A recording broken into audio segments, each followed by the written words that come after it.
Fox Sports. We are the Force. We are Florida.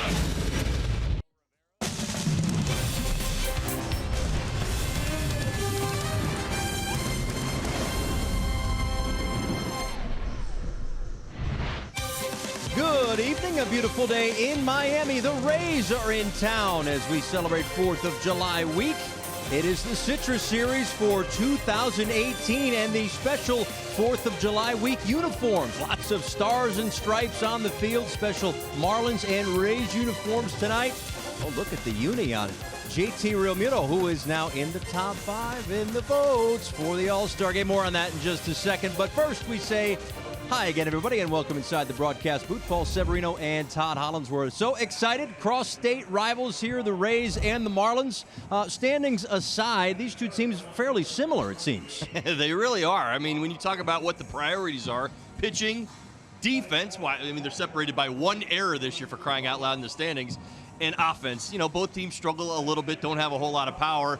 Both bullpens have been rolling right now, and both teams have arguably the best catcher in their league. That's the way I see it right now with Ramos in the Rays and JT with us. Hard to argue that, so let's unwrap it just a bit. Both of these guys in the mix for an all-star start. Wilson Ramos is the leading vote getter at catcher in the National League, and he's had a great first half. Well, he certainly has, and it makes all the sense in the world. Even go back to a game a couple of days ago, drove in 4 runs against Verlander, who's having just an otherworldly type of season. Look at the numbers, 290, 11 home runs, 796 OPS. You see it, that he is the leading vote getter in the American League, and he's a huge part of what this Rays team has done, including the pitching. We showed you the offensive numbers, and we certainly know how that plays for JT being such a big part of the Marlins staff as well. Right, and Rays fans and baseball fans, the smart ones are going out and they're seeing what Ramos is doing, and they're starting to see, or at least vote that way, for what JT Realmuto is doing. He's now in the top 5. We already know just how special this guy is. Well, there never was an argument for how good JT has been offensively or defensively this year. We just needed to make a lot more noise. Of course, we had to bang the drum quite loudly, and we will continue to for the remaining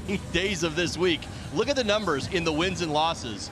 Paul, this is absolutely ridiculous, and in a lot of ways explains what this Marlins team is all about, how they win and how they lose. Look at the numbers, 391. How about all 10 of his homers coming in the wins? No homers in the losses. I mean, I cannot say or add anything more to the JT Realmuto resume than what you just saw is why he should be an all-star. Yeah, JT, a current Marlin, a former Marlin, starts for the Rays tonight. Nathan Eovaldi. As for the next 2 days, not quite sure, because the Rays go with what is being called the opener. They go with the reliever to start the game.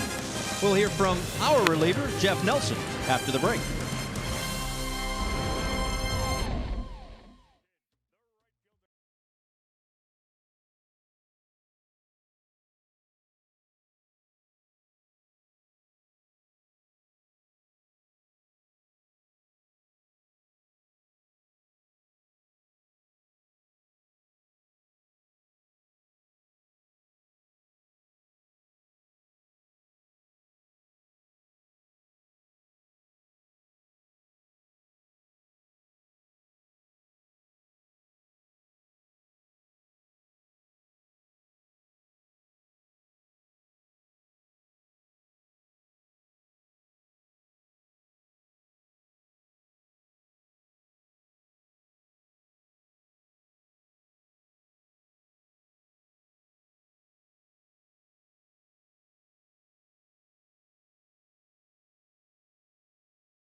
In Miami, JT Realmuto leading out Wei-Yin Chen, tonight's starter.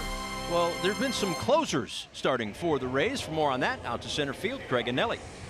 Yeah, they're closers, but they're openers, Paul, and that's the bizarre thing about it. And it's really irking my partner here, yes, Jeff Nelson, to a tremendous degree. Yeah, Tuesday and Wednesday will be opposite day, so I guess it's opposite day. No, I don't like it. I think they do it out of necessity because they don't have a fourth and fifth guy, so they want to do it reverse and have the bullpen guy. And I know they have a fantastic pitching coach, the Rays do, but I just don't understand. What are you telling your starters? Oh, you know what? The first inning is just too tough, guys. You know, that's a really tough inning for our starters. We're going to have that, maybe even more respect for the relievers because they always pitch in the tough situation. So we're going to have a reliever start on the first inning instead of our starters. What is that sending? That's sending a bad message. Why can't you prepare your guys to pitch in that first inning and be able to get through the first three hitters of the ball game? I know it's all rhythm, but you know what? That starts in the bullpen. The bullpen starts your rhythm. You got to be nice and ready to go once you make that last pitch in the bullpen to be able to carry it out into that mound out on the field. I've seen a lot of guys have a hard time in the first, but still, it's preparation. It's, hey, teaching these guys how to execute that plan. I don't like the idea. I know they do it out of necessity. I think it stinks. It's just ridiculous. How do you really feel about it? Well, no, we got your point. It's awful. Sergio Romo, 5 starts. Ryan Stanek, 7 starts so far, and they're out of the pen. And we may see a couple of those guys. We don't even know who's starting or opening the rest of this series. But we do know Nathan Eovaldi, the former Marlin, will be pitching in the first inning for the Rays. No kidding. And he'll face Wei-Yin Chen. And that's coming up as we get the Citrus Series. And all the juicy facts next.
Transparency, low fares, nothing to hide by WB Mason. Who but WB Mason, the official office supply company of the Miami Marlins. Chevrolet, see your South Florida dealer today, and by your local Toyota dealers. Let's go places.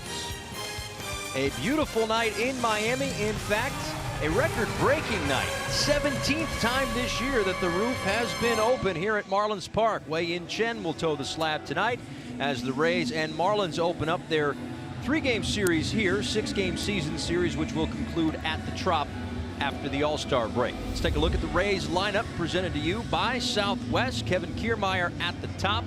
Yes, a 159 batting average, but one of the best defensive center fielders in the game. And of course, former Marlin, Adeiny Echeverria. is in the lineup today at shortstop. Slick fielding, as Marlins fans know. He hits 5th against Wei-Yin Chen, who was on the mound for his 13th start of the year. Well, and that's a really good thing. Don't pay attention to the 6-1-4 that's in front of you. Let's talk about what Chen's done at Marlins Park. How about a 2.30, making his 6th start this season at home. He does have the largest difference between his home and road ERA in all of baseball. On the road, 9.85. I just mentioned the 2.30. So, for whatever reason, he loves pitching in this park. He's done a very good job of it. Very familiar with this Rays ball club. He's faced them now 23 times. This will be his 23rd start against the Rays. Most.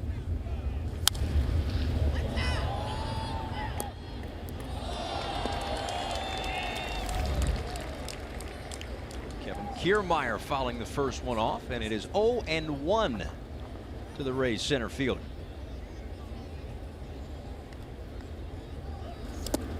He saw a lot of the Rays when he, of course, was with the Baltimore Orioles back in the day. Only the Boston Red Sox has he seen more.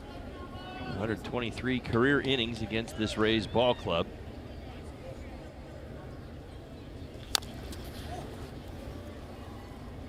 Chen is coming off a good start here at Marlins Park against the Diamondbacks last time out. 6 solid innings, only an earned run, 5 Ks, 88 pitches.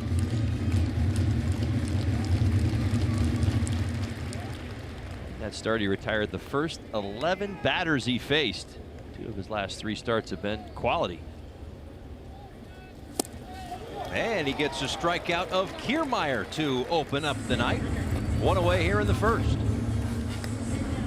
Here's your Marlins team defensively for tonight's ball game. Dietrich gets the start in left. Brinson in center. Anderson, as usual, in right. Rojas, Riddle, Castro, and Bohr. That's your infield. JT Realmuto behind the plate. Chen on the mound.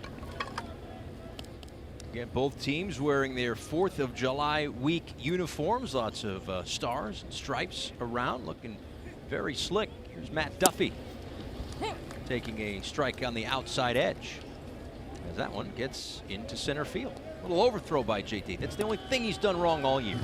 Happens on 2nd of July. Now Duffy's riding a 10-game hitting streak. Hit 359 during the stretch. He's one of the hot Rays hitters. Rays ball club, much like the Marlins, pitching first, then defense, then offense. Duffy, one of the few who's been consistent offensively for the Rays. And not only just the 10-game hit streak, but he's also been on base in 15 straight games. Hitting .344 in that stretch, 8 RBIs, 8 runs scored. And he chops the 1-1 to Riddle at short.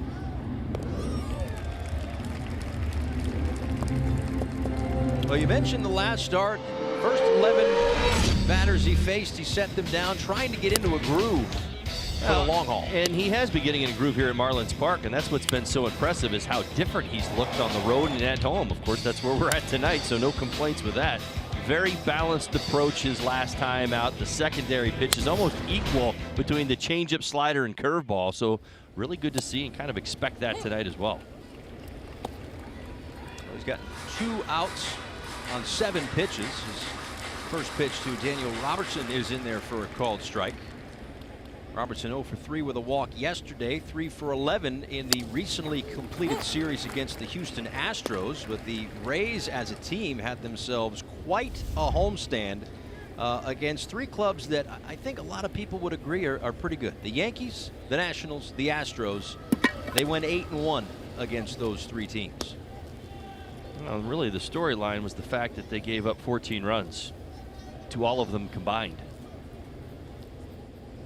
2 of the better offenses in the American League and one of the better offenses in the National League, crying out loud. Yeah, I mean, it's impressive stuff. How about this? 2 games against the Nats, they didn't even give up a run. Shut them out both times. Look at Kevin Cash, the manager. His 4th year with the Tampa Bay Rays, as Robertson fouls this one off down the right field line. Youngest manager in the major leagues. He's 5 months older than Andy Green in San Diego. He's done a pretty decent job with this group. He's got to have creative thought. I think that's where around baseball many people applaud Kevin Cash for thinking outside the box. It's kind of how they have to survive in the American League East. In on the hands, 2/3. Rojas with a strong throw and a 1-2-3 first inning for Wei-In Chen. We'll see the former Marlins native Aldi next.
Welcome back to Marlins Park.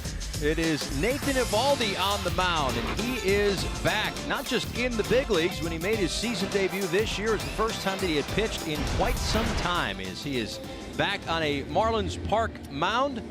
Former Marlin for a few years, a little while back. He's faced them only once. Tonight makes twice, and the first batter he'll face is Derek Dietrich. The rest of the lineup presented to you by Southwest. As Anderson hitting second, JT Realmuto again top 5 now, number 5 when it comes to NL All-Star voting to start the All-Star game at catcher. Rojas and Brinson hit before Chen at the bottom of the order, and Eovaldi's first pitch in there at 97 miles an hour. 2 Tommy Johns, but he has not lost any velocity. No, he certainly is not. I think he wants a little bit more of his run support. Not been getting a whole lot. You saw his ERA on the season, 4.08. He's got very good numbers. Batting average on balls in play, that really stands out to me, 178. Part of his issue is the fact that he gives up some long ones. You see that, 8 home runs in only 35 1/3 innings.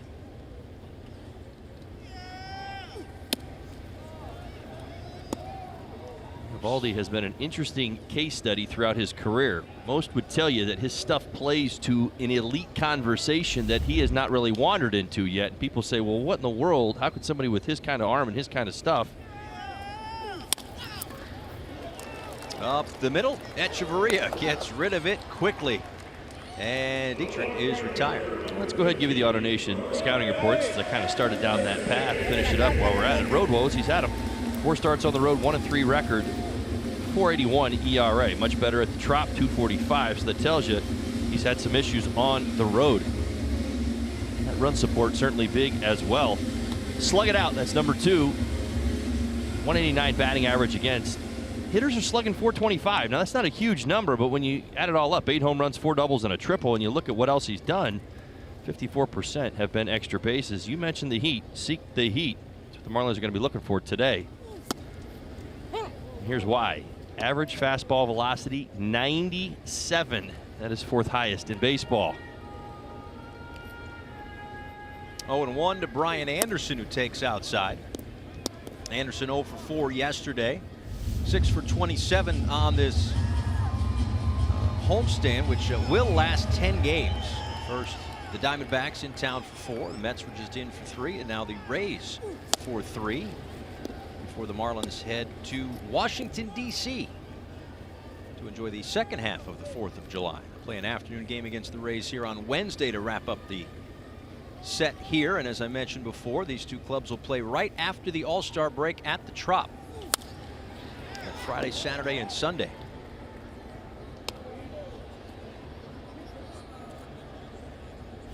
Here's the Rays defensively.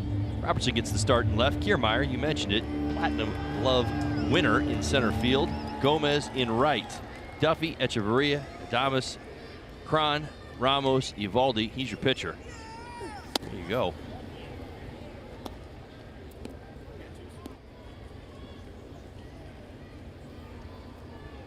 Here we are on July 2nd, but Brian Anderson finished June, a rookie record that month in walks, the second most hits, second most RBIs and doubles, but he comes up empty there for the second out of the inning. Well, here's a look at Eovaldi's last start. Of course, it was against the Washington Nationals, so it's a place where the Marlins would certainly go. Again, another National League team. Only the one hit allowed, 9 strikeouts. What he did in that start that was unique: 29 split finger fastballs. That's part of his arsenal. Four-seam fastball, cutter, splitter, slider. You've already seen that cutter. His last start against, I said, the Nats, 29 splitties. Outside to JT Realmuto.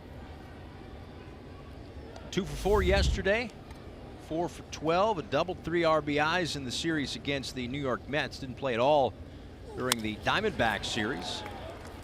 On a hop to second base and dug out by the first baseman C.J. Cron, and that will do it.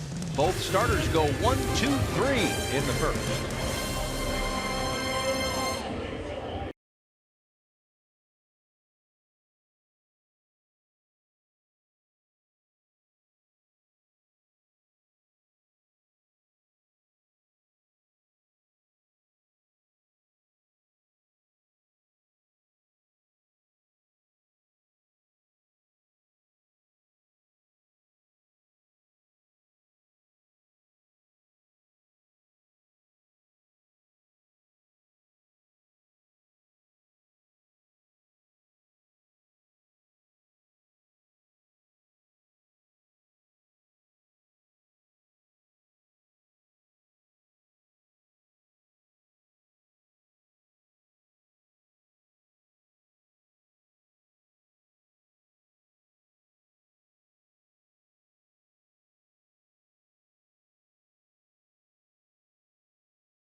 American military personnel serving overseas are watching this game on AFN, the American Forces Network. Welcome to those in countries around the world aboard naval ships at seas, and thank you so very much for your service. As we all around Major League Baseball celebrate 4th of July week and our independence. So again, thank you so much for your service. Back here for the top of the second inning, Paul Severino and Todd Hollinsworth, as Wilson Ramos will lead things off. Danny Echeverria and C.J. Cron against Wei-Yin Chen, who worked a 1-2-3 first inning. Strikeout and a couple of groundouts, and now we'll face Ramos, who comes in hitting .290 with 11 home runs and 43 RBIs. The career numbers, of course, was with the Washington Nationals for a little while, and lines one down the right field line, a base hit. Anderson cuts it off before it gets to the corner, bobbled it, however. And Ramos will have himself a stand-up double to start the second.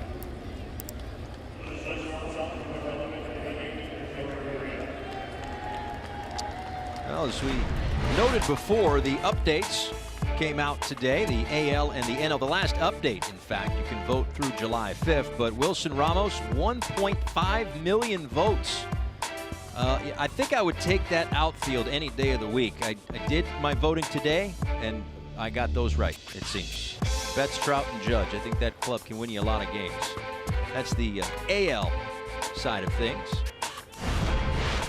the National League in just a bit. Here is Adeiny Echeverria.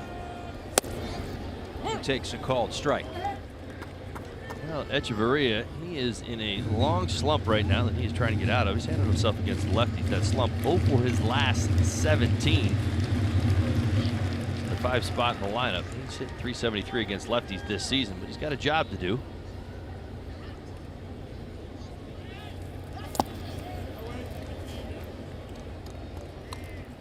A former Marlin who originally signed with the Blue Jays in April of 2010 was traded from the Blue Jays to the Marlins in a 12-player trade.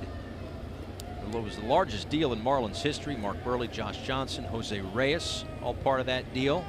It went to Toronto and then traded to the Rays last June. Marlins got Ethan Clark and Braxton Lee.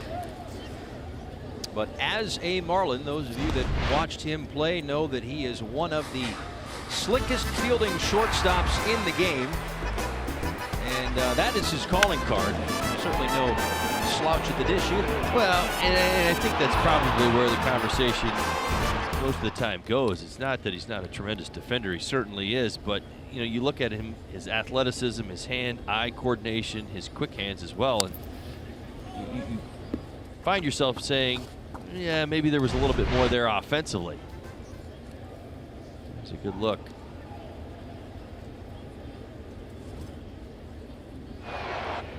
He was traded in June. We don't often see deals like that early in June, on. so well, early. and he was playing well. He was playing very, very well last year. He was hitting even. So a little time on the disabled list, but came back and was kind of fitting right in with everything that was going on offensively last season. Defensively on the year, 1 error.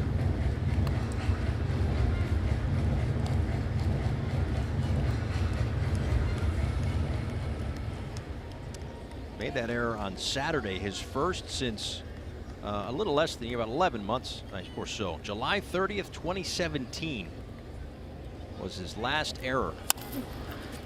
This one on the ground to Riddle. Ramos will stay at second, 1 away. Chen got exactly what he was looking for, a ball to the left side of the infield on the ground. Was unable to move up.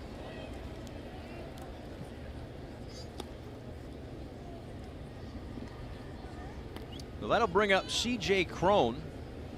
16 home runs, 38 RBIs, right around the leaders on this club. But he has been scuffling, hitting 104, a double, a home run, 2 RBIs over the course of the last 14 games.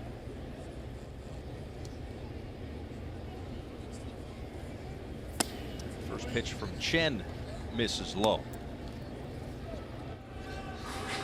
Umpires tonight, Ed Hickox behind the plate, the crew chief Jerry Meals at first, Chris Siegel is at second base, and Gabe Morales, the umpire, over at third. Well, you look at some of these Rays hitters. Cron, a good example. Lined over the head of Riddle and into left field. Now, Ramos held up because it was a line drive, so it'll be first and third, 1 away.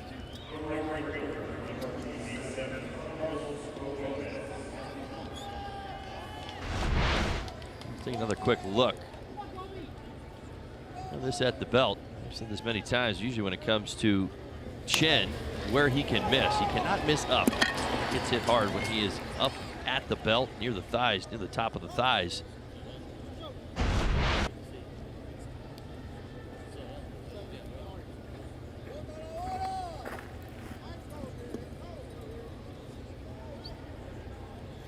I think you're in the middle of a thought. So when you look at these Rays hitters, well, going back to where right before the base hit into left field. Right. Yeah, well, I mean, they've kind of generally struggled. I mean, that's just where they're at. And you're looking at his numbers. You talked about the 10.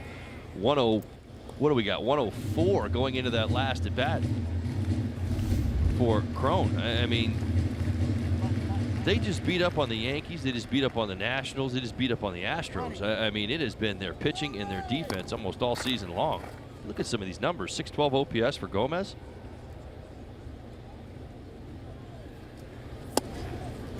takes a look at one low and in. The ball in, check that, 2 balls and no strikes. And many times this year we've said, play a Marlins way. Keep it low scoring, keep it close, keep it tight.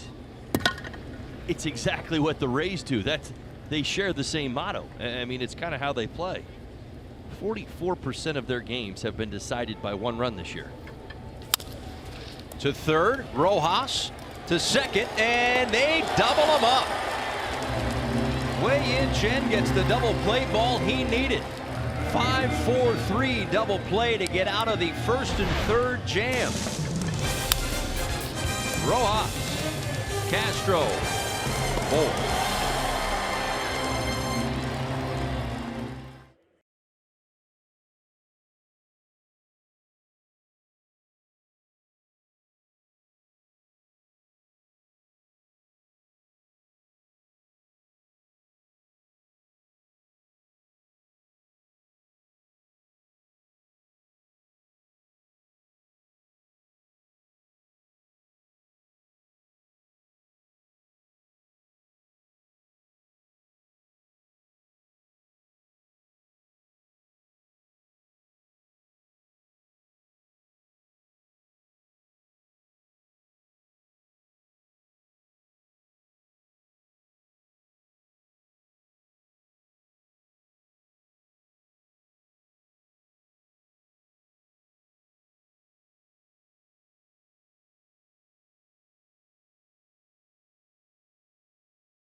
Welcome back.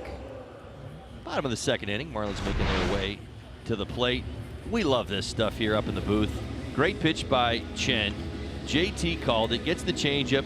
It's Gomez out in front. One hopper to Rojas. Quick turn around the diamond. This is kind of what we're getting at. So many times we talk about getting the ground ball, but how about setting things in motion? You see Chen there giving some kudos, some respect, some love to JT Realmuto. There it is. Good look right there. Made a pitch. Brilliantly done. You kind of unwind that entire inning. There were 3 key spots where Chen made pitches and kept them off the board. Think about it. It was a leadoff double, for crying out loud. Well, he didn't give Etch anything to hit to the right side to move Ramos up. So there you go. You kept him over there. Ended up giving up a base hit, but it was only first and third. Then you're 1 pitch away and you get out of it. Nothing. Now you got Moore, Starlin Castro, and JT Riddle up against Eovaldi, who misses low. 3 balls and a strike. Well, for Justin Bour, he is 5th in the National League with 55 walks.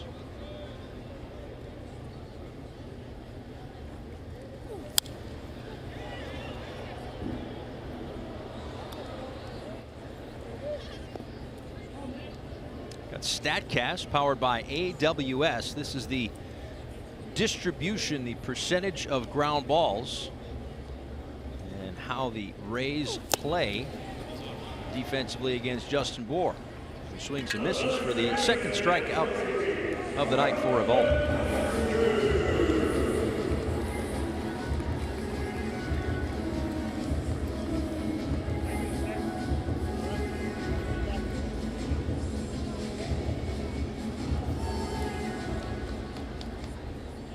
Starlin Castro with nobody on and 1 out. He's been on base in 7 straight games, hitting .423 with a .483 on base percentage, .654 slugging percentage in that stretch. So a couple of weeks ago, and he was going through some scuffles, which certainly happened in the marathon that is a major league season. He seems to have broken out of that the last week or so. 11 for his last 26 with 2 home runs.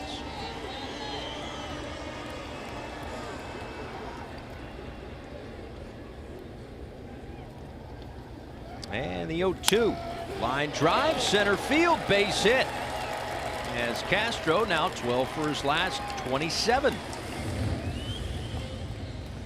Marlins fans, on select games this season, one lucky fan will be awarded a car during the middle of the 8th inning. That's right, a car. The Marlins Year of the Fan Sweepstakes, presented by AutoNation. Marlins fans are automatically entered to win when your digital ticket is scanned on eligible dates. For official rules, visit marlins.com/YOF sweepstakes today.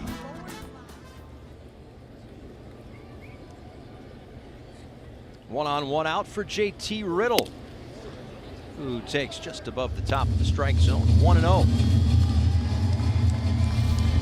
Riddle's bat starting to come to life a little bit. 9 for 23. That's a .391 average on this homestand. Home run, 4 RBIs.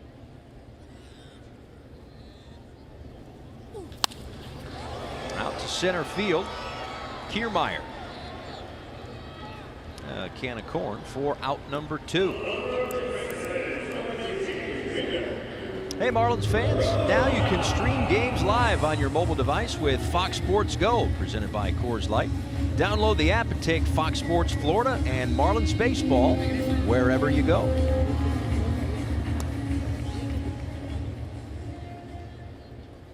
Miguel Rojas steps in. .478 hitter in his career against the Rays. 30 RBIs this season. And now 5 stolen bases. He had 2 yesterday. First time in his career that he had a multi-stolen base game. One of them kind of a, not necessarily a delayed steal, but he was trying to draw a throw. It was a 1st and 3rd situation, trying to draw a throw from the Mets. So he got about 2/3 of the way down to second base, froze, and figured, all right, they're not throwing out. I'll waltz in there. He might as well have been wearing a neon yellow uniform when he tried to steal that base. Here I am, tag me out if you can, come and get me. But yeah, that's right, nobody was biting. That's left him alone, let him get the stolen base. You're right. Just kind of hoping we'd see the Marlins run a little bit more. Yesterday really had an advantage against Steven Matz. Did not happen. They just tried to keep Castro close, and the play was close enough that the Rays needed a second to think about maybe taking a look. They did not, and we play on. 0-1 to Miggy, who rips one into left field, a base hit. Had him shaded over toward left center field, so around from third comes Castro. The throw from Echeverria, not in time, and it's an RBI double for Miguel Rojas. 1-0 Miami. Getting it done once again. Boy, did those lifetime numbers play, Paul. Are you kidding me? My goodness, how does that happen? Rojas, he right back up again, 9th double of the season. He gets a slider, a hanging slider right above the thighs. Now, this is one of the advantages of Marlins Park. Here it is. You've got these long lines, 344 down the left field line all the way to the corner. If you play an overshift and you're not guarding that line, you are in trouble. It might as well be the left center field gap, for crying out loud. Robertson had so far to go. Look at Starley Castro, scores easily. Even pulled up a little bit around third. A little low to Lewis Brinson. So it's a 1-0 Marlins lead. First time Brinson facing the Tampa Bay Rays. 10 homers, 30 RBIs for him.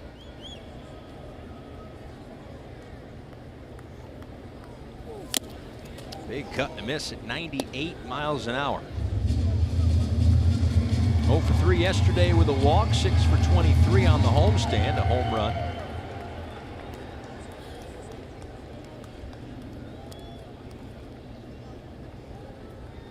Trying to extend this inning and clear Wei-Yin Chen to bat here and not lead off the third.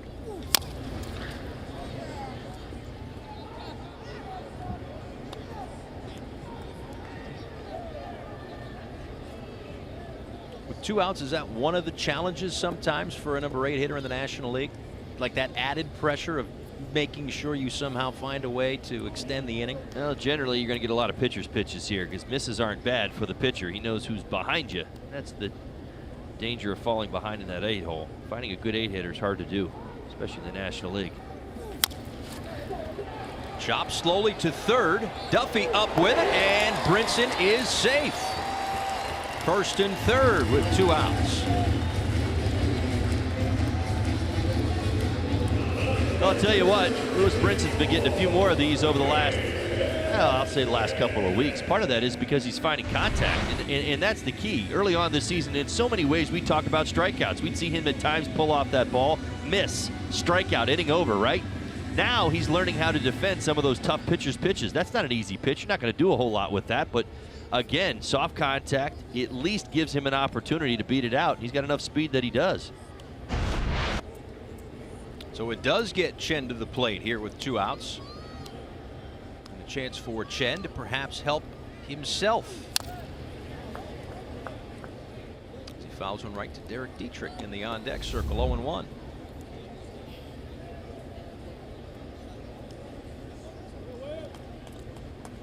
Now, if Chen can do what his kid did yesterday at Family Day, the Marlins will love it. My goodness. Runner goes. It is fouled off at the plate. Yesterday, great job, great event held. The Marlins had a family day here after the ball game against the New York Mets. All the Marlins kids, uniform personnel, and front office folks and the like out there. Kids are playing wiffle ball, and Wei Yin Chen's little guy swinging for the fences. I can't be more than 4 years old. Swinging for the fences, and then all of a sudden, he squares to bunt. The little man squares to bunt. He gets it down perfect. He was like Juan Pierre out there. Or Dan Straley. Or Dan Straley. Marlins get a run in the inning on the RBI double from Miguel Rojas. We head to the third.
Welcome back. For the first time in 13 years, a Marlins reliever has won a monthly award. You saw him.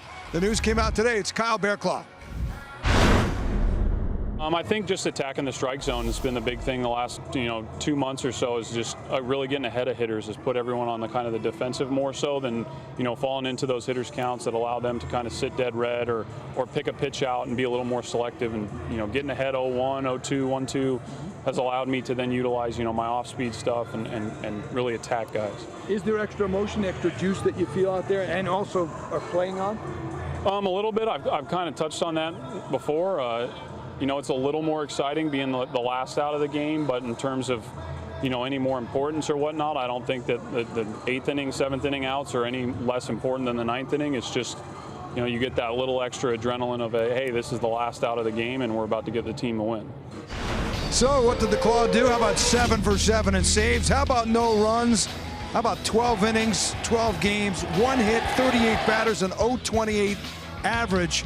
And for the first time since Todd Jones back in August of 2005, and the Marlins have had some really good closers over the years, Bearclaw wins the monthly award, and he deserved it. And he's on the national scope and the all-star scope, I would expect as well, guys, with the month he's had. Absolutely. Craig, thanks so much. As we are back for the top of the third, Willie Adames takes low and in. Adames, Eovaldi, and Kiermaier due up in the third with the Marlins up 1-0. You heard from Kyle Bearclaw there, and he said he's trying to get ahead early and using that to his advantage. Just looking, I know I've mentioned this before, but just looking at his game logs, right, and the pitches that he has thrown, he hasn't thrown more than 20. He threw 22 outings ago, but he hasn't thrown more than 20 pitches in an outing since May 8th. And he's worked like full innings, most if not all. I think there's a 2/3 in there once, but like he's getting 3 outs on 15 pitches. It's efficient like crazy. Anybody who's watched him over the last couple of seasons, Bearclaw will talk about the sequencing and getting ahead of hitters. You know, at least for me, and this is my eyes, and of course I get the privilege to watch him all the time. The addition of the changeup has been so valuable to his arsenal. When I saw him last year for the first time, he is exactly what he described about himself.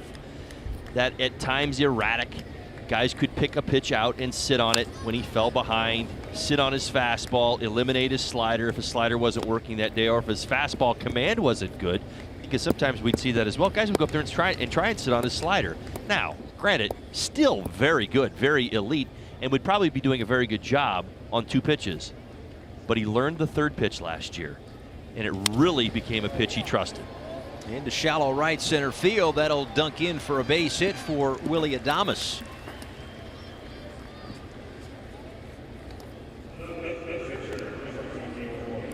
Again, he has been really effective, Kyle Bearclaw, and you know he'll get the and rightfully so, the notoriety for the saves. But I'll tell you who else was pretty darn good last month was Steckenrider. Was phenomenal. He certainly was, and so was Conley, and Ziegler, and well, I mean honestly, the bullpen was one of the best months on record in the National League. Well, certainly worth mentioning. And it actually is a compliment, and I want Marlins fans to understand this when I say this. And I've seen now 3 reports now on the 3 of those guys, and they're trade reports. That's how well they've been pitching, right? People in Boston are taking notice, people in Los Angeles are taking notice, and their names are starting to pop up. If you're a player and your name pops up, you don't worry about that stuff. You know you're doing your job. That's how good they've been.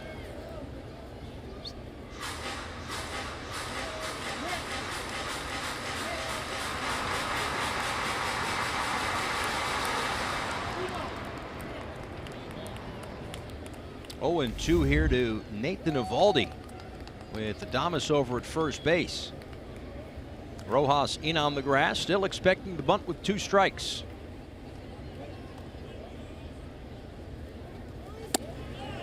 Just in off the edge.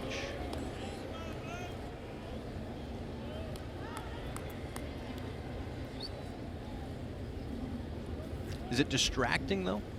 For you, I mean, you had been traded a few times, right, around the deadline. Is it distracting? It's a compliment. That's the only way I looked at it. I didn't want to be distracted from my job.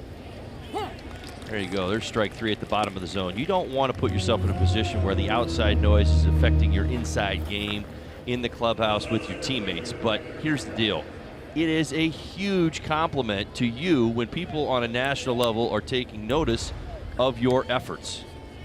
And that is definitely the cause. I've seen multiple reports in the last 24 hours on all 3 of them. Here's Kevin Kiermaier.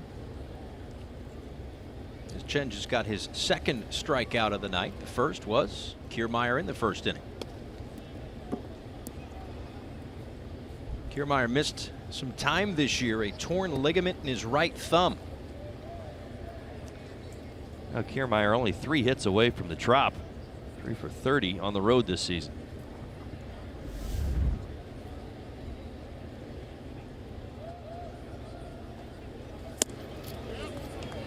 Went around, and it is 0-1. Now, first time through the lineup, looking at Chen again. Nice job working through through some trouble, but that's really been the key. I'll talk to the 2 pivotal outs, and I think the last strikeout against Uvalde was definitely one of them, not allowing them to play situational baseball.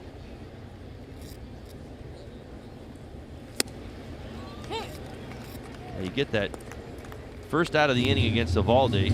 Thomas is still parked over at first base. Ground ball turns into a double play potentially. They did the exact same thing in the second inning. Leadoff double by Ramos. Echeverria failed to move him up.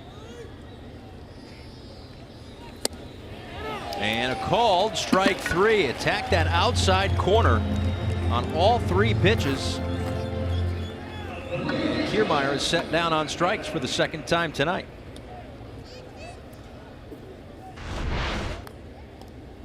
Well, Chen's done a very nice job as that just catches enough of that corner, maybe a little bit off, but again, just adding inches to what he's already getting is kind of helping his cause. It's that pinpoint control that he's got right now on the outside corner away from Kiermaier. Matt Duffy takes low and in. Duffy grounded out to shortstop in the first inning. Well, we've seen the good communication between Chen and Realmuto tonight. After the ground ball double play that ended the second, Chen looked right in at Realmuto, and JT seeing that maybe there's an extra inch or 2 off the outside corner, so let's exploit that.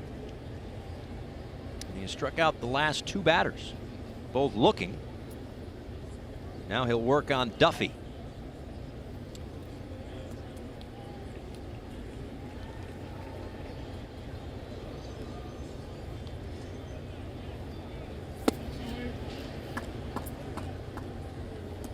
Duffy was 6 for 16, couple of RBIs, couple of runs scored in the recently completed series against the Houston Astros. In the entire homestand, 12 for 35. He comes in hitting .320 after the ground ball in the first inning. And a strike, 2-1. Well, he's the one Ray that's been immune to the dismal offense conversation. He's improved every month. 307 in April, 314 in May, 340 in June.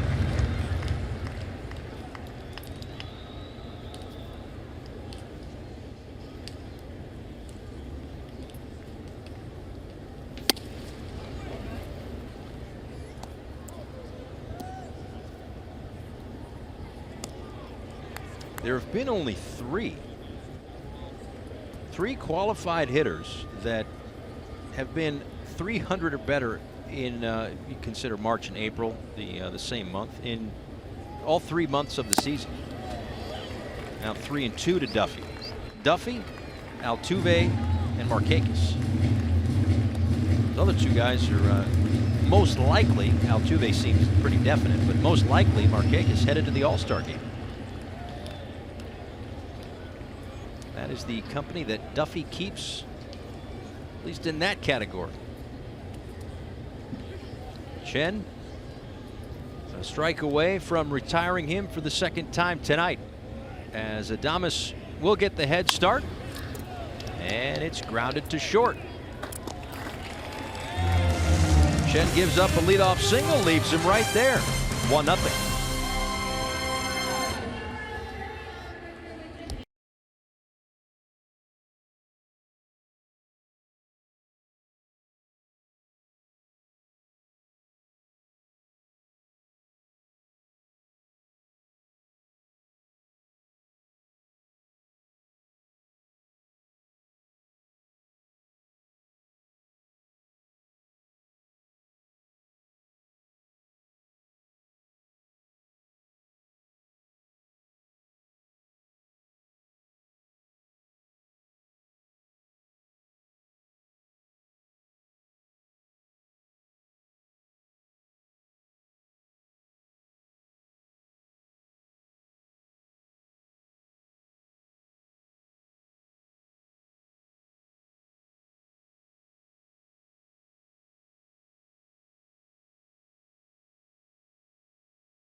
ticked on July 9th as we invite those who served to join us for a ball game.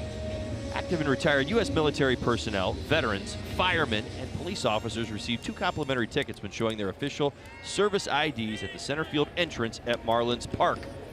For more information, visit marlins.com/offers. Derek Dietrich swings at the first pitch, fouls it right back to the screen. Top of the order due up for the Marlins here in the third with a 1-0 lead. Dietrich, Anderson, and Realmuto. Dietrich grounded out to short in the first inning.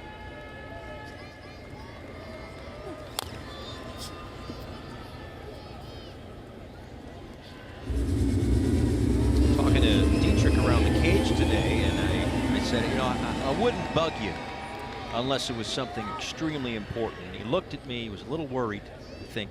I'm a very intimidating individual. And then I said, I need your thoughts on LeBron. Because he's a big Cavs guy. And he said, oh, no, it's fine. He goes, what more do you want? LeBron James, of course, signing last night. Was it 4 for $154? I believe was the number to sign with the Lakers.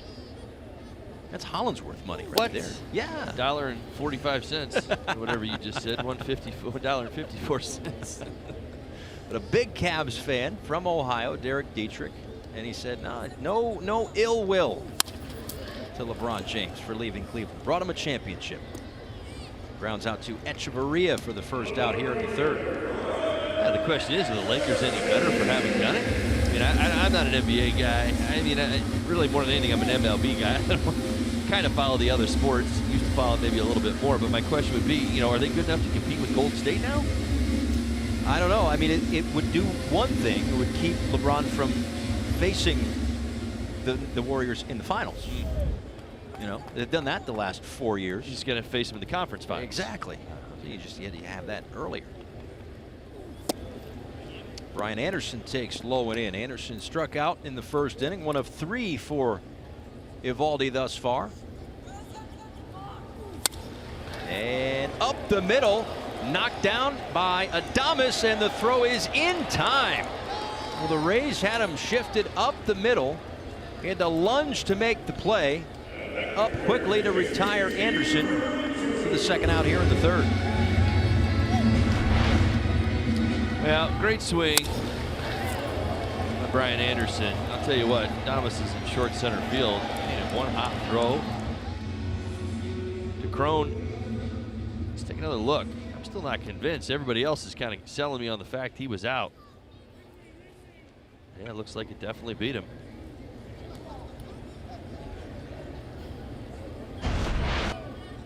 Marlins say play on.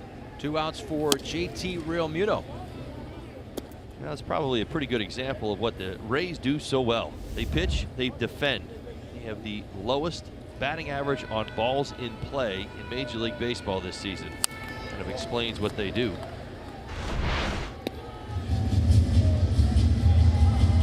Definitely the interior of the glove before Anderson's foot hits the bag.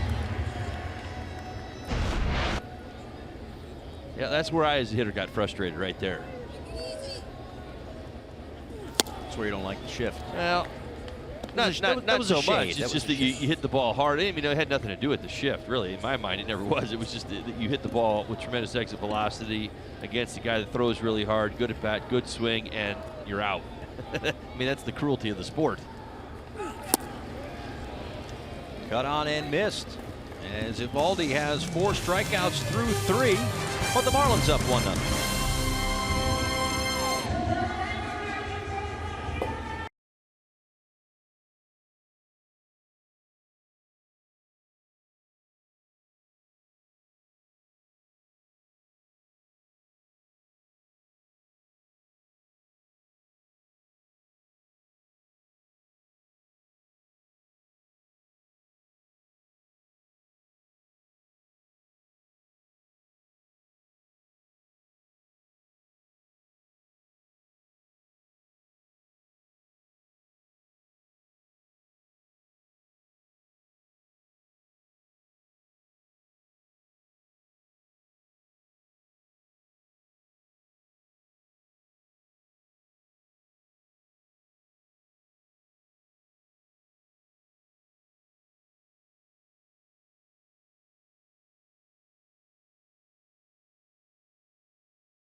Marlins and may not be reproduced or retransmitted in any form, and the accounts and descriptions of this game may not be disseminated without the express written consent of the Miami Marlins. Well, we can see planes flying overhead tonight as we extend the single season record for games with the roof open here at Marlins Park. We're up to 17. Not even at the All-Star break yet. Wei-Yin Chen out for the fourth. Daniel Robertson, Wilson Ramos, and Adeiny Echeverria swinging at the first pitch. Pops this one up behind home plate. And it's 0-1 to Robertson, who grounded out to third base, Miguel Rojas, for the final out of the first inning.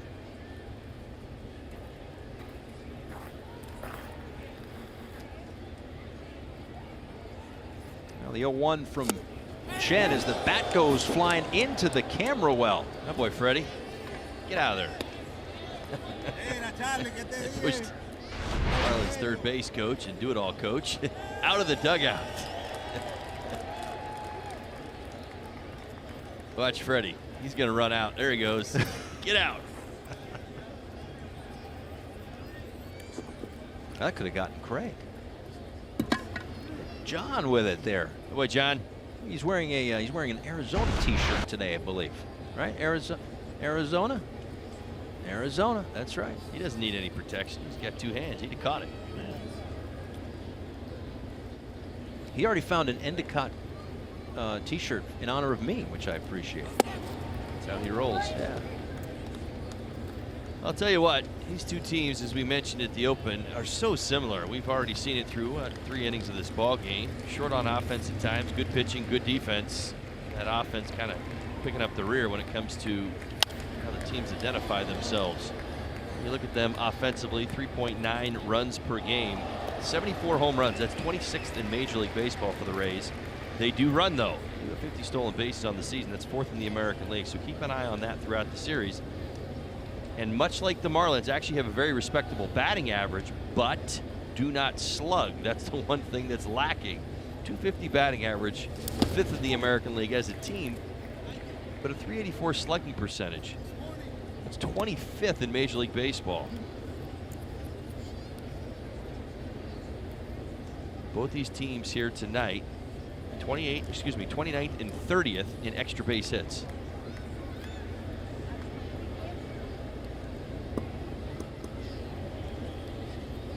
Two and two on the ground. Marlins had 3 on that side of the infield. Castro tried to backhand it, now heading towards second base, and in there is Robertson. Got on him quick. Went off the backhand attempt off the glove of Castro and into left field. I'll give credit to Robertson. I'll tell you what, he took full advantage of this error. As you see right there off the backhand for Starlin Castro, the pursuit of the baseball thereafter is where Robertson really took full advantage. Now, Riddle kind of got caught anticipating the catch and throw from Starlin Castro. And you see him out of the box. You see him cut that down. That's putting pressure on defense right there. So good heads-up baseball by the Rays. Taking the extra base.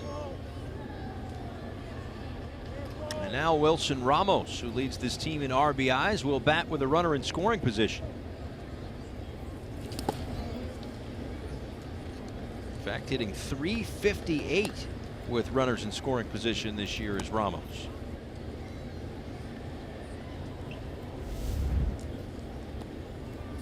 He is the one guy in the lineup you circle and say to yourself, do your best, do not let him beat you if you can. I told you the numbers right there against, or excuse me, with runners in scoring position. As I mentioned, in his first at bat, highest hitter on the team against the lefties. Well, if nothing else, a productive out. Ground ball to the right side moves Robertson to third. Are you ready for storm season? We are. See how you can prepare at fpl.com/storm. Now Adeiny Echeverria, who grounded out to Riddle in his first at-bat. Marlins will play the infield in, try to protect this 1-0 lead. Chen has worked himself into a little bit of trouble, not much. throughout the night, but he has been able to get himself out of it. Got a big double play in the second. Stranded a leadoff single in the third.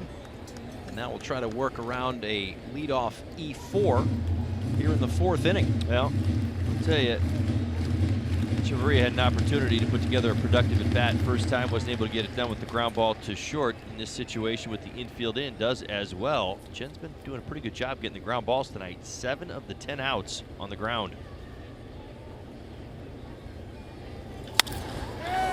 Out to right field. Anderson has a good arm, but this one's going to take him back a few steps in front of the track. Here is the throw from right field. It's a little up the line, and it's going to be a sacrifice fly for Echeverria. Well, I think in most cases that's not even that close. Strong throw, a little off the mark, but we are tied at 1. Fly ball off the bat of Etch is going to get it done. Anderson does his best to kind of get around it, get some momentum going towards home. This ball game is tied.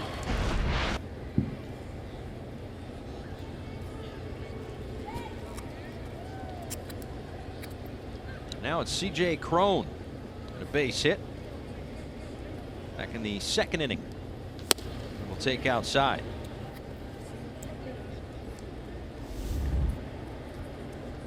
The base is empty now, but I saw this before the game. He's hitting 157 with runners in scoring position. That would lead you to believe that he hasn't driven in many runs. He's second on the team with 38 RBIs.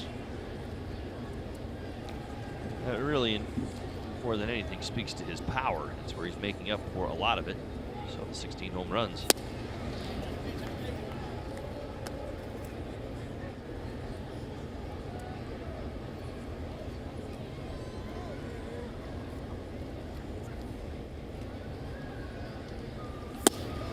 A little low.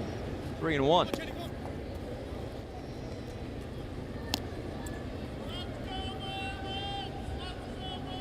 Back to May 18th. The batting average for Cron has gone from 293 to now 235. So he has certainly scuffled. He does have a hit in this ball game as he fouls it back to the screen. Can't help but laugh. Clearly he's not a fan of the opener. Do you remember in the open I was giving you the numbers, right? That's the May 19th is the day that the Rays started using their closers in the first inning. So not a fan of the opener. Yeah, it's all affecting him. That's where it's all. A hop for Rojas, who makes the throw, and the inning is over. Rays tied on a sac fly.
Southwest. Transparency, low fares, nothing to hide.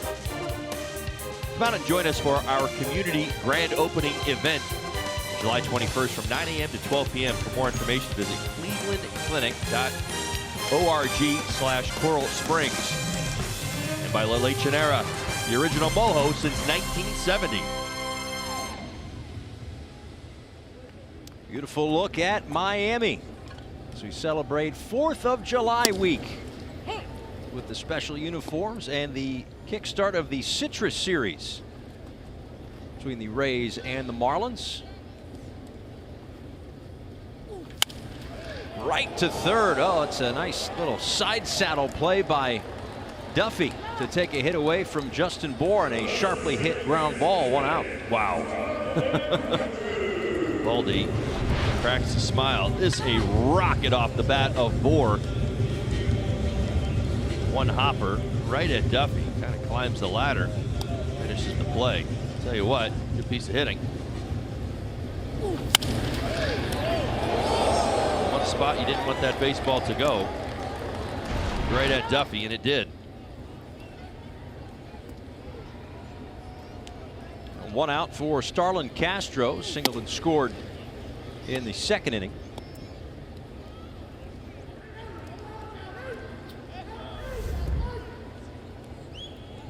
Castro's average beginning to creep up, now over 280 after a couple of weeks where he scuffled a little bit. Speaking of creeping up, that's where the velocity is for Mr. Eovaldi. Last one was at 98 miles an hour. Looking at his last start, the last fastball that he threw, of course he goes a little off speed there, but the last fastball he threw in his last start was at 98.5 miles an hour. It's been as high as 99 today, and I'll tell you the reason why I point that out in a second, as Castro's got himself another base hit. Line drive to left center.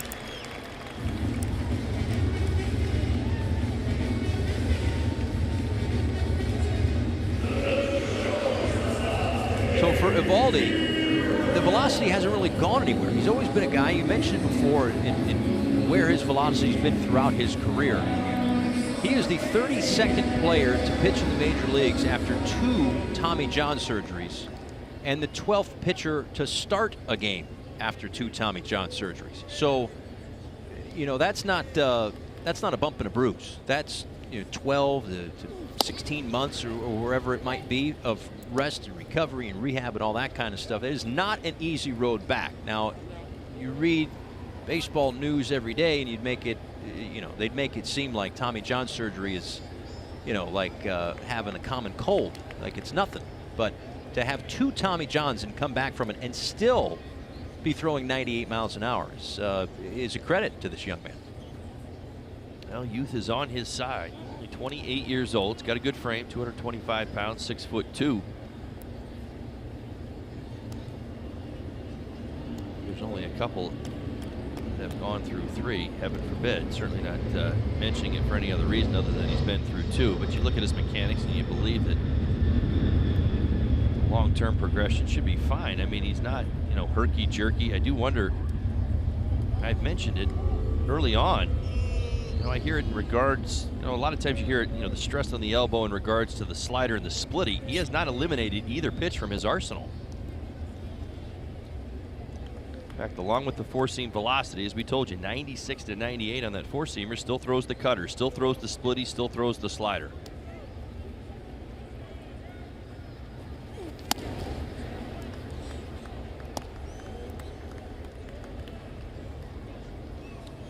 Two 2-0 to JT Riddle. You mentioned 3 Tommy John surgeries.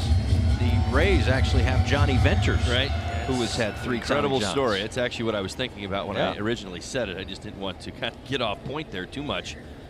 But you're right. There's been a few that have gone that route, and like I said, I didn't bring it up, with the idea that, oh, heaven forbid it goes there, but I mean, I've been in so many conversations in regards to the hard slider and Tommy John, to the splitty and Tommy John, and it's still a big part of what he does. I don't think anybody argues with the success that he's having.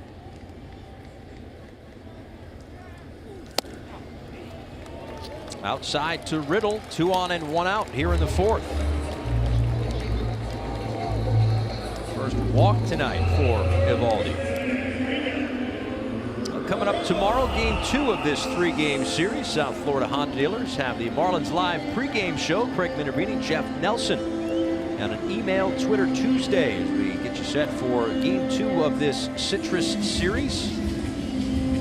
On the Marlins side of things, that much we can report. It will be Trevor Richards starting for Miami for the Rays. Some guy named TBA, who I'm told is apparently lights out. He's been the best in baseball since May 19th. Sounds like another bullpen game for the Rays. Miguel Rojas, first pitch swinging into the seats.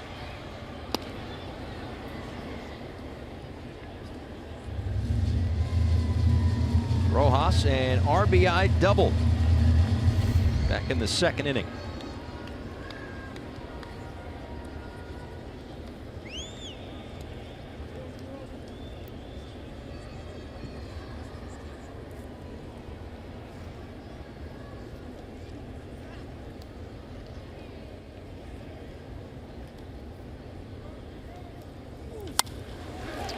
This one toward right center field, and it's going to get down for a base hit. Castro had to hold up, so they will be loaded with 1 out for Brinson. Yeah, this is unfortunate. Certainly love the loading of the bases, but again, the fact that the base runners had to hold up on this base hit. Rojas so good at going the other way, and boy, oh boy, it's been hot here of late. This swing staying inside the baseball, but enough air under it to think that the center fielder, most of the time Gomez, who's playing right field, had to hold up to make sure this ball gets down. You watch him slide off, and then for a couple of seconds there, he thought there was a shot that Gomez might come up with it. Once that happens, only able to move up 1 spot.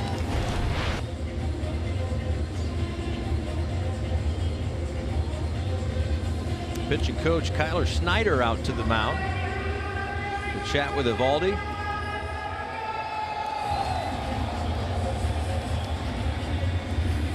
Bases loaded and 1 out for Brinson. He does have a grand slam. His first career grand slam was on May 20th against Atlanta.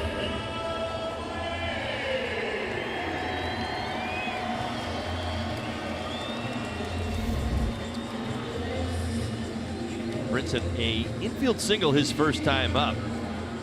Ideally here in this situation with the bases loaded. What we've learned about Lewis Brinson this year, he likes the ball up. Much of Eovaldi's arsenal definitely drops the ball down. Talking about a slider and that splitting. He's got to work hard and see if he can't get something and get his arms extended on. Rays play the infield in.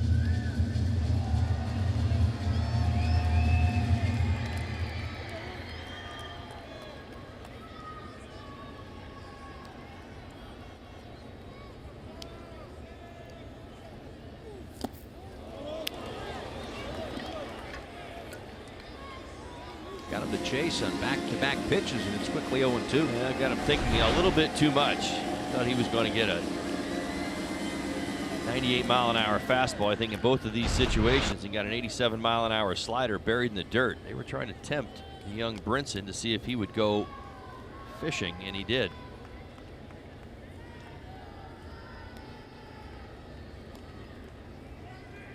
Now 0-2 from Eovaldi. This one is up the middle. Echeverria makes the play, spins and throws, and they'll get the force at the plate. Wow. That is a big league play by Echeverria. Well, all the way around. My goodness gracious. I'll tell you what, from Brinson making contact with his pitch and getting the ball in play, and Etch snatching it back. I'll tell you what, I've seen this a few times last year. Watch Echeverria. Off balance. Eovaldi got out of the way. This is a big time play. More shortstops would make this play right here and probably take the out at first base. Echeverria, he said, I still got a chance to get Castro at home. It does. Like he double clutched too to get that ball out of his glove, and still a pretty reasonable throw. A little low, but only able to get 1 out on that play anyway, and that's going to bring in Wei-Yin Chen, who fouls the first one off.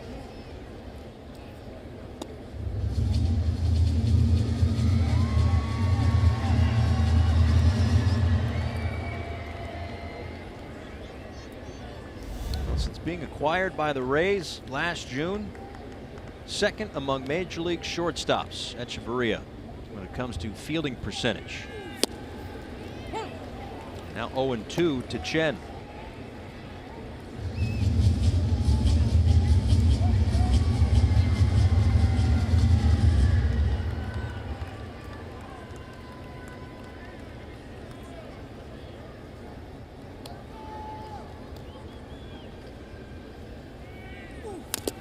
Just got a piece.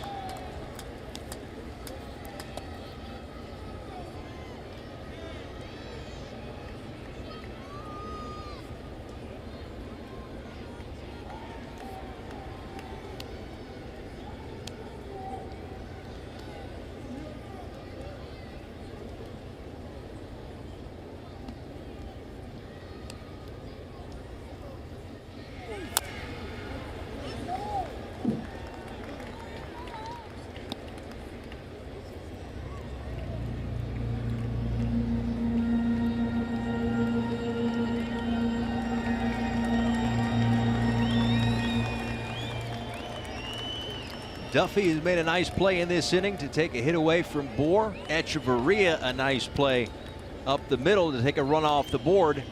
And now Evaldi just misses outside to Chen. It started with that Duffy play, then a base hit for Castro, walk to Riddle, single for Rojas, and then Echeverria's play behind the mound. Chen battling. Down a ball and 2 strikes. Puts it in play up the middle. And they go the short way. They flip to Echeverria. Marlins leave them loaded in the 4th. We're tied.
Time to 1941 on this day in Major League history, presented to you by Geico. Joe DiMaggio extended his hit streak to 45 games. That tied Wee Willie Keeler's Major League record. 3-run home run off of Dick Newsom. His brother Dom was 0 for 5 for Boston. I think what stands out to me, and he of course would go on to hit in 56 straight games, but that was a Yankees-Red Sox game that was played in front of 8,682 people in 2 hours and 22 minutes. Things have changed a little bit since then, have they not? Had to catch a train. Let's check in with Craig Minervini. Well, thank you very much. Hey, you know something, Paul and Todd? It's really a beautiful night here. The breeze is coming in off the city. Great view. The roof is open, which surprised a lot of us. But when we got here this afternoon, the roof was open. They closed it for batting practice about 3/4 of the way, opened up for the game. And it's really a nice night. Why not? This is the 17th time, as you mentioned earlier, Paul. That's a record for Marlins Park. And you go back in history, it's the 65th time overall the roof has been open since this place opened in 2012. And only the second time in July. There was a game against the Braves in 2013, July 8th, where the roof was also open. But that's it for this time of the year. And you know what? Many times I sat in the other stadium on a night like this and said, why not? Our weather is a lot cooler sometimes than other places around the country. Take a look at the weather these days. You're right. You're right. I will say, as Carlos Gomez will lead things off, you know, pulling up to the ballpark today, you can tell when you drive in that the roof is open. And I thinking, why? What is that? It's July 2nd. It's 94 degrees. But now, as Gomez lines out, now you love it. It is, as Craig said, a very cool breeze tonight. Beautiful weather outside. And if for some reason a weird thunderstorm pops through, just close it up. Close up shop. Yeah, it does take a little while. I mean, ideally, and I think we've learned this time of year, you know, mid-afternoon storms are quite common. And they're somewhere, but at night, almost all of South Florida, you know, clouds kind of blow out. All right, there might be a thunderstorm here or there. Maybe you see it coming and have to close the roof. But I'll tell you what, it is a nice evening. It's 85 degrees out. There is a breeze, and there's not a cloud in the sky. It was hot earlier. I mean, you saw, well, Nelly and Craig out there, toasty out there. Especially in the sun. Yeah. That's Nelly's private jet. He goes home during the game, and then he comes back. Yeah. Okay, quick jaunts. Sometimes it's a helicopter, sometimes it's a private jet. Really depends on what's available. Willie Adames strikes out. That's 4 tonight for Chen. 2 away in the 5th.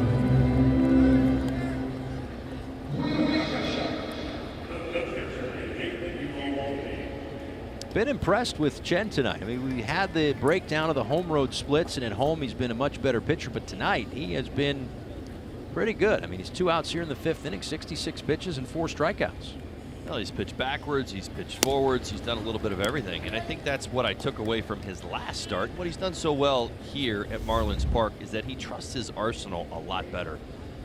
Listen, he throws the slider, the curve, the change, and of course the four-seam fastball.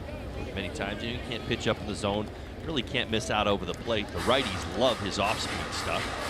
But here's the thing, if you don't fall into patterns and become predictable, you start to change your game plan up as the game goes on, you get a lot of outs. Back-to-back strikeouts. He now has 5 through 5. The Rays and Marlins are tied up at 1 here at Marlins Park.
Inside look, the Tampa Bay Rays on their recently completed homestand, they took 3 from the Yankees, all 3, 2 from the Nationals, and won 3 of 4 against the Houston Astros. 3 teams all in the postseason last year, and they outscored them 36-14. This team has been playing some very good baseball as of late, and certainly did so at home against 3 powerhouses. Yeah.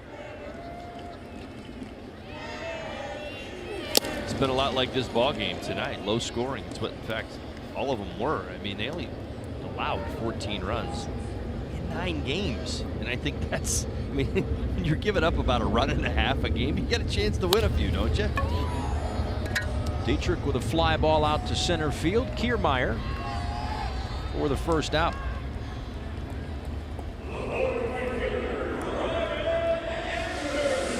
And in playing so well as of late, they are above 500 for the first time since they were 28-27. But you go back even further to the start of the season when the Rays started 4-13. They are 10 games over 500 since then. Right. Well, and that's where the stories are so similar. I mean, as I was going through, many of my notes last night, between these 2 teams, I mean, it's crazy. Now ball to short. Catch up with it and across the diamond for out number 2. I mean, whether it's the slow start in April to the bullpen conversation, which is one of improvement. Obviously for the Rays, it's a one of kind of switching gears and changing lanes. But when you talk about, what the Marlins accomplished in the month of June with their own winning, to where the offenses are, I mean, how about this? I mean, we mentioned coming in, the 2 defenses were only separated by 1 error. I mean, that's amazing to me.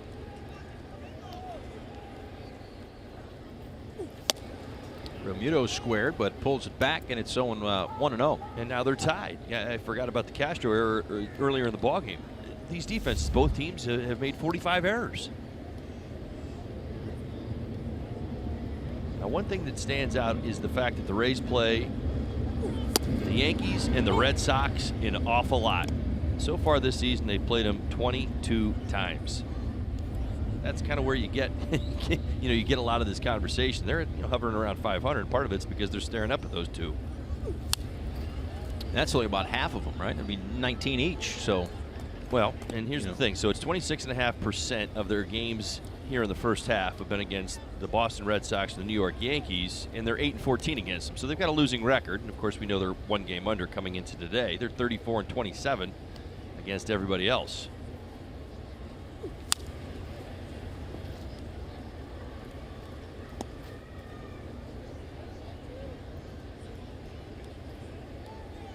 Now, I would venture to guess that the American League East, they are 13 games out of the American League East, that's kind of, it's a lot of ground to make up against 2 stacked teams. But even the wild card, a bit tough. We got about half the season left, a little less than that. But you've got Boston, who's 2 up on Seattle.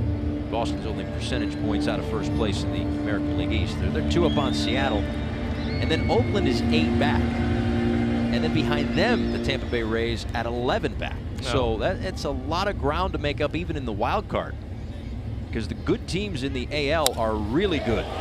This guy's really good. JT Realmuto, home run! Left center field. His 11th, 2-1.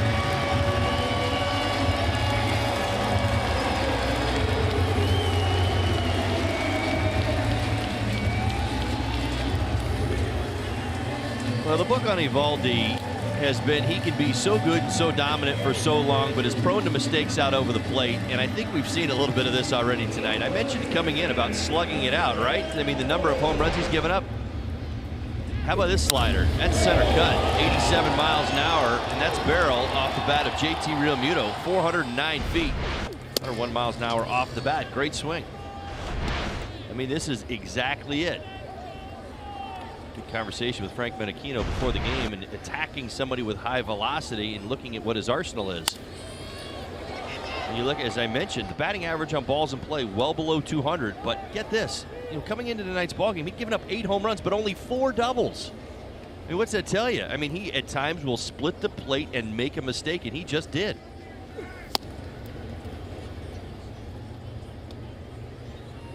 Still a few days to vote that man into the All-Star game. 5 times a day, up to 35 times. Made it into the top 5 this week in the rankings that were released today, or the update rather that was released today. And what's amazing, you go across the board and taking nothing away from the guys that are in those top 4 spots. JT makes a strong case. JB strikes out to end it. The home run for Realmuto puts the Marlins back in front, 2-1.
Top of the 6th inning. Paul Severino, Todd Hollinsworth with you. The Chevrolet Prospect Spotlight. We focus in on Javi Guerra. This season, he's 2-0 with 5 saves and 6 opportunities. Marlins got him as a minor league free agent. His 2nd win in relief. And Odrisamer Despaigne named Pacific Coast League Pitcher of the Week today. Congratulations to both of them. I know working hard to get back up here with the big club, doing what they need to do. Certainly putting the numbers up. Good job by Javi. I mentioned Despaigne. You know, he's been doing great work as well. Ball and no strikes to Kevin Kiermaier, who takes ball 2. He struck out a couple of times tonight. It's the top of the order for the Rays. Kiermaier, Duffy, and Robertson.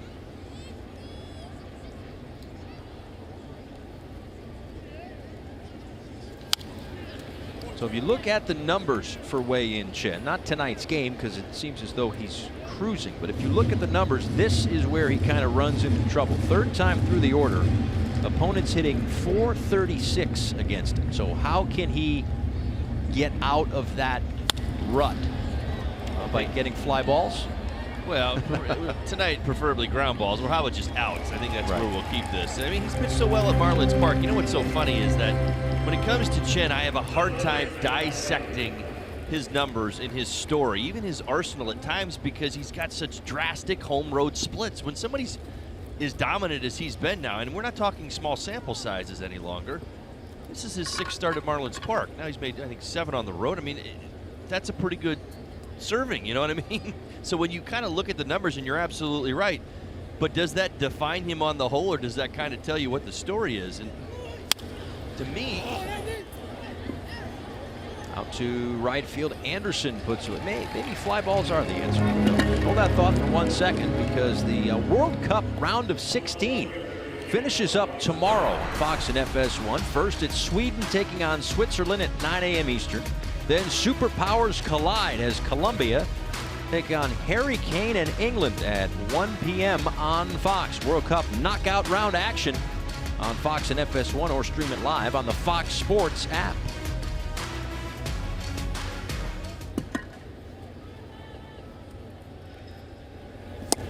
Well, in my time in Chicago, I was trained to speak really, really fast. And with Chen going the way that he's going tonight, recording his last 5 outs on 14 pitches, I'm going to continue to speak like this, at least for the next couple of innings, in order to get something in. Now, you were asking about the splits in that batting average third time through. Bottom line is this, he can't worry about it. To me, it's just, why is his confidence so much higher here at Marlins Park and obviously not what it needs to be on the road? See, to me, it's more than breaking down numbers. Backhanded by Rojas. And across the diamond, a 1-2-3-6. Retires the side on 8 pitches. We go to the last of the 6th.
Unforgettable show from the nation's capital, the Major League Baseball All-Star Game, July 17th, only on Fox, or stream it live on the Fox Sports app.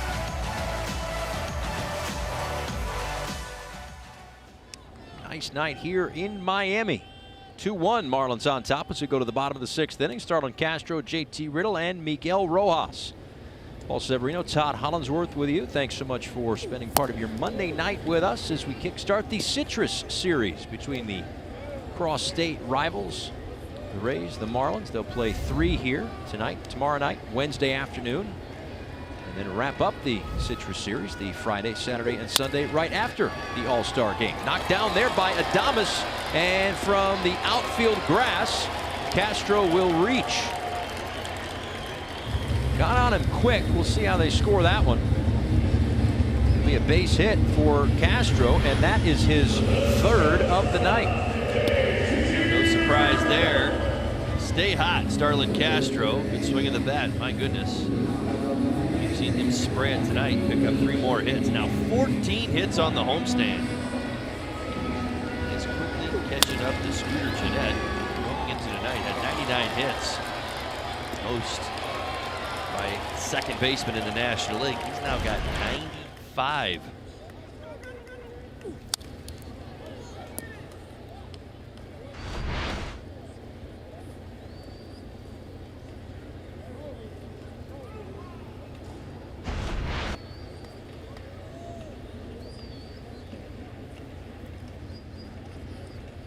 He's got 5 multi-hit games in his last 8. For Starlin Castro, including 2 3-hit games, which he has tonight.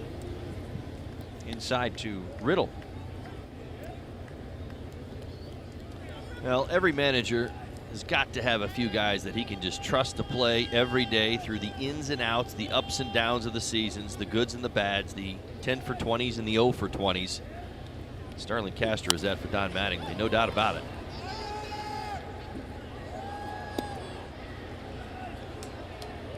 And Wei-Yin Chen gets a hug from Juan Nieves. I wonder if this is signaling the end of the night or if it's a situational thing. He'd be due up after Brinson. Second rider up in the pen for the Marlins. Be off the glove of Eovaldi, and Adames makes the play. 2 outs here in the 6th. Are you ready for storm season? We are. See how you can prepare at fpl.com/storm. Second rider up. Well, if that's it for Wei-Yin Chen, it'll be the second consecutive start in which he goes 6 innings. The last time he went at least 6 innings in back-to-back starts, July of 2016.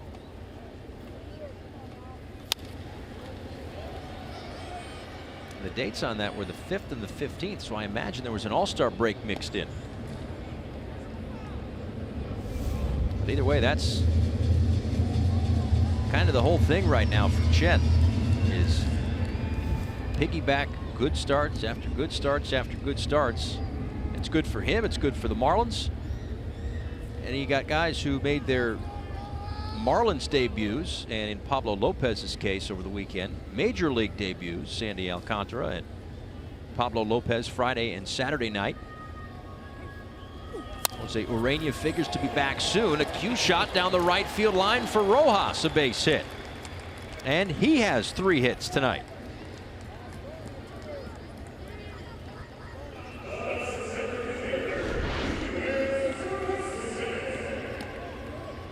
Yeah, this is all about approach. Blistered this ball down the first base line, but definitely kept his head down, kept that front side in, and drove it the other way, enough to get it down the line for his 3rd hit of the night. That is his 6th 3-hit game of the year. And now Brinson. Infield single in the 2nd. And reached on a fielder's choice with the bases loaded in the 4th inning. A chopper up the middle. Echeverria ranged over behind the mound, made the play, spinning, throwing, and getting the out at home plate. J.B. Shuck in the on-deck circle.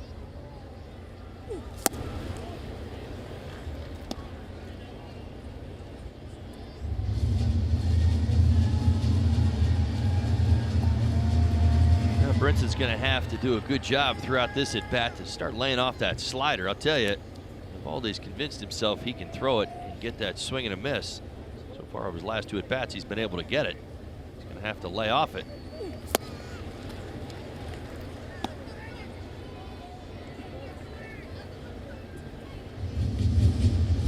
There's been one pitch that's been up and in tonight against Brinson, and everything else has been, well, he opened the away. door. Well, that's just, I mean, for Brinson, he's opened the door to this by kind of so aggressively going after it on that outside corner. Kind of buying him. I mean, that's just it. You set yourself up for it. If you show them the hole, they'll find it. Tonight, he showed the willingness to really go down and out of the zone on that low slider off the outside corner. You lay off it a few times, you'll get them out of gear. They'll start to change the patterns and go back to other things. Not gonna, right now, Eovaldi's going to continue to throw it, I'm convinced, until Brinson shows him he'll lay off it.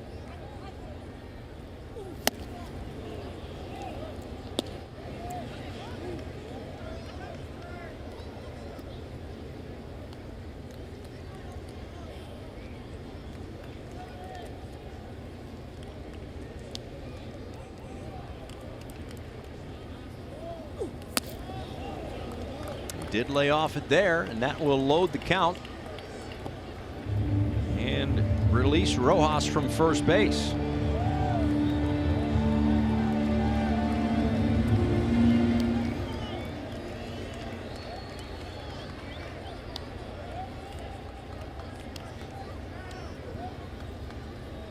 Three-two pitch on the ground to Adames, and a close play. But they get him by a little bit, and we are through 6. Eovaldi's return to Miami, not as good as Chen's tonight, 2-1.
difference right now, JT Realmuto and his solo home run. Well, two things we talked about in the open. The catchers, both good, Ramos and Realmuto. JT's got the home run, and how these two teams are very similar. And here we are going to the 7th inning in a 2-1 game. Well, I think it's interesting, right? We were kind of lobbying for maybe Chen to come back out, but who wouldn't want to race to these bullpens right now? Now, maybe tomorrow, the Rays are going to race real fast to their bullpen, but listen, I get it. The Marlins bullpen's been outstanding throughout the month of June.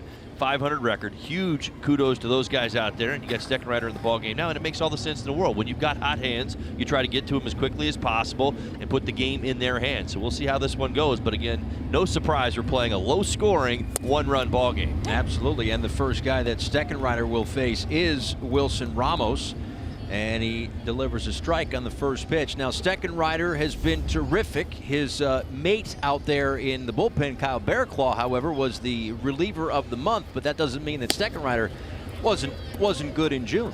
18 straight scoreless appearances. Listen, I think Steck's story is a fun one to tell, especially when we know, you go back to last year, Steck was absolutely outstanding really all season long. Maybe protected a little bit down there just because he was so young, but this year given a whole lot of responsibility. And where I'm going with this is that, what was it, a 4-appearance stretch where he gave up about 10 earned runs. And I'll tell you what, the ERA blew up, and I think a lot of people were asking a lot of questions around here because nobody saw Steckenrider struggle that way. Not only did he recover, not only did he get a fastball command back, the slider came back, the changeup came back, and oh, by the way, as I just mentioned, last 15 2/3 innings pitched, nothing, crickets. Nothing here either on the ground ball to Castro.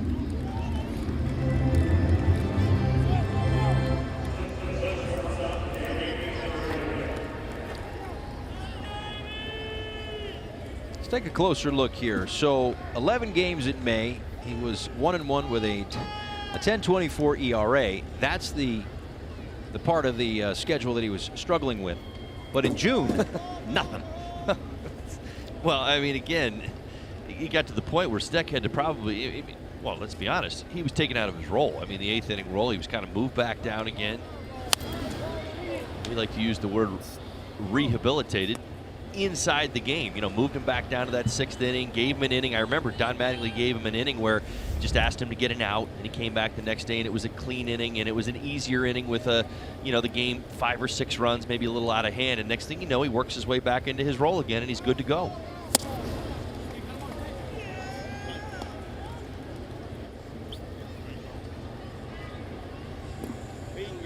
Oh, a 2 to Echeverria, who was going to go and get the motor stick. Yeah. A little more tack on the bat.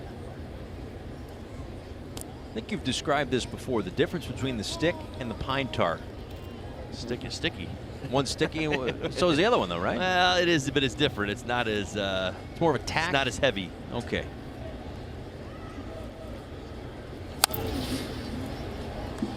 It's sticky. What'd you want? That's what it is. It's called sticky stick. That's what it was. The origination of the product, though, it was used by machinists. I remember when the product came on board, I think it was about 20 years ago, a long time ago. Machinists used it in factories. Players fell in love with it. Now it's on bats. They may have broken that bat as Riddle makes the play. Jump into a summer of savings with a Marlins Flex 4-pack. Customize a plan to save on individual game pricing and lock in priority access to giveaways starting at just $20. Take your pick of games and access giveaways, including our first ever celebrity bobbleheads featuring Pitbull and DJ Khaled. My goodness. Visit marlins.com/flex4 today. Don't sleep on the Ham Porter bobblehead, too. Well, Sandlot night. Man, it's Pitbull. DJ Khaled. I agree. I'm saying those are 3 winners right there. Ham, he's got to step out. Can't keep up with the other 2. I mean, varying degrees of celebrity. It's Mr. 305, man. Grant you that. Come on, stop it. It's Mr. 305. Time for Lowe's. Whole team together. CJ Cron is ahead in the count, 2 balls and no strikes. He's been hit by a pitch 14 times this season. For the Rays, 43. Second most in Major League Baseball. There's a dirty rumor floating around that he and Derek Dietrich would be having dinner after the game tonight to discuss this.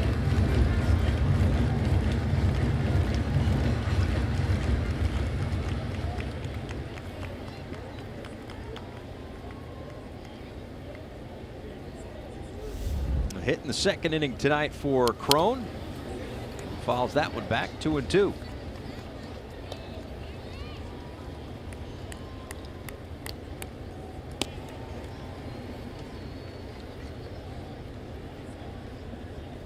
Six strong innings to start for Chen tonight. Gave up 1 run. It was unearned. No walks, 5 strikeouts.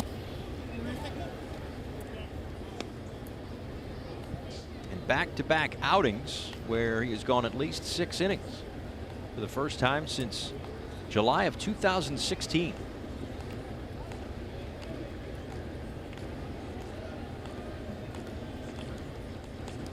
Three-two. And we'll do it again. We got Juan Nieves on the right and the CEO Derek Jeter on the left.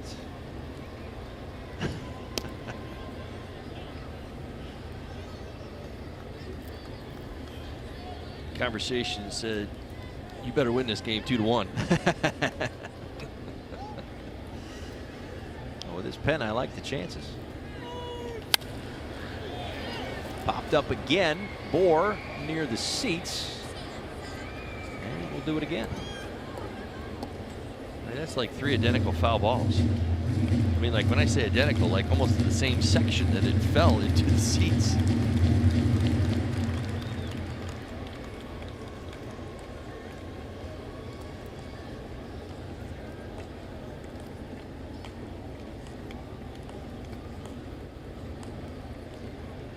Once again, a 3-2 pitch from Steckenrider right off of him.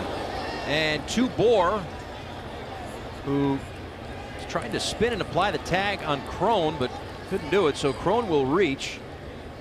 And now they'll go check on Steckenrider, see where it got him. Looks like it may have got him in the boot. Kind of pulled up on his pant. Kind of showed his foot, maybe his instep. A little bit higher, maybe the calf. Right.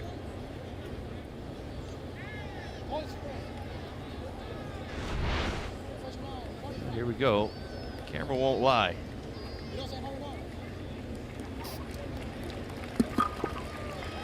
Outside of that right leg, above the high top, but below the knee. Around mid-calf. I'll tell you what, when I say this, and I'm not kidding around, I'm not trying to be funny here, but I mean, if anybody's going to stay in the game from either bullpen, it's probably going to be Steckenrider. I would agree. He took a couple of warm-up tosses. Looks like he will stay in the game. The other thing I would point out, you look at that, his leg was up in the air, kind of like when a hitter lets go of the bat. There's a little more give in the hand that make it hit, or the arm. There's less tension, yeah, in the body. I mean, he was definitely in a vulnerable spot. There's like, you're not gripping, you're not flexing that muscle in the leg. Well, bottom line is this: he may make it through this outing, but I'm sure we'll probably hear a little bit about this tomorrow. Probably have a pretty good sized knot on his lower leg.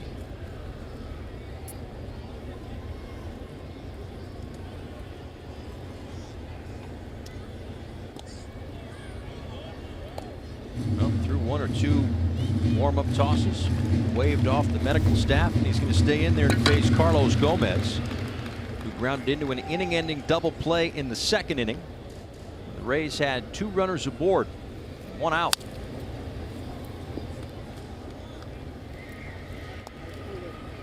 We certainly mentioned the scoreless stretch here for Steckenrider, and certainly worth mentioning again how impressed at least I've been with his slider. It's one thing that I've kind of kept a close eye on throughout his career. I know at times he loves the fastball. He's got tremendous command. He's still throwing his fastball 75% of the time.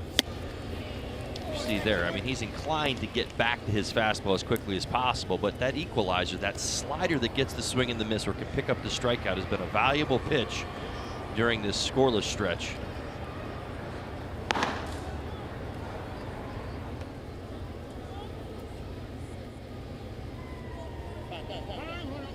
So Conley in the pen.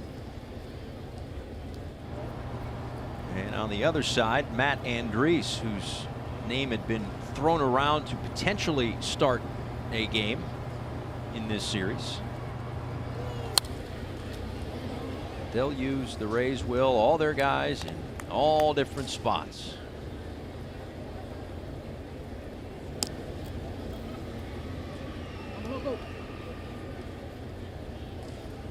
Now the other thing that Kevin Cash has, the luxury, I suppose would be the right word, is having 5-man bench.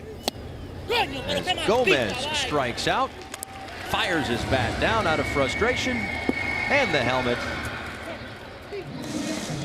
And Steckenrider gets through it. Still 2-1. Just can't help.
Todd Hollinsworth with you as we head to the last of the 7th inning.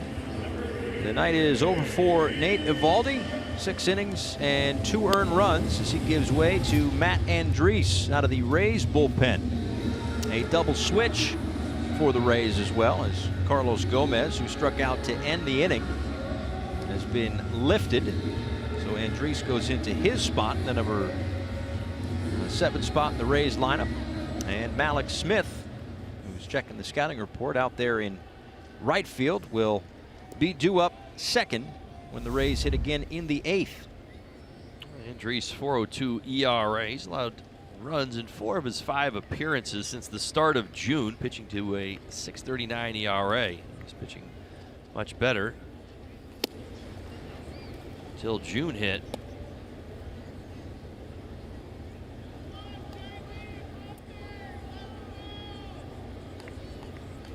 This is J.B. Shuck to hit in the pitcher spot. 4 for 33 this year as a pinch hitter. Going to try to get something going here for the Miami Marlins as they look to add to a 2-1 lead.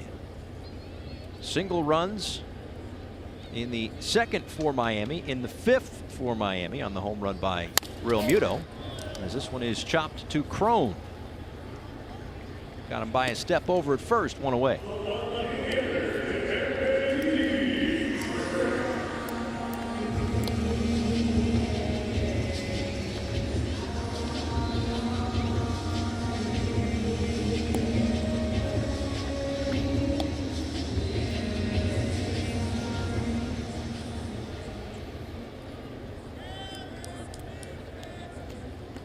Back to the top of the order. Here's Derek Dietrich. 0 for 3 today.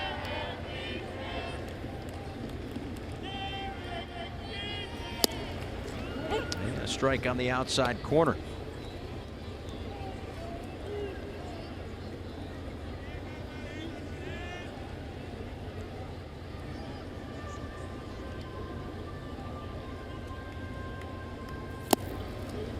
misses low. Now let's look at his changeup. Throws a four-seam fastball, curve and a cutter, but he really likes that changeup. Throws it about 43% of the time, particularly to the lefties. Fastball sits in at 92, 93 miles an hour.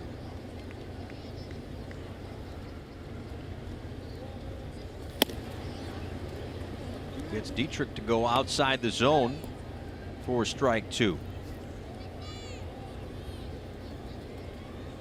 Well, last year he pitched in 18 games, started 17 of them. This year he's pitched in 21 games and started 3 of them.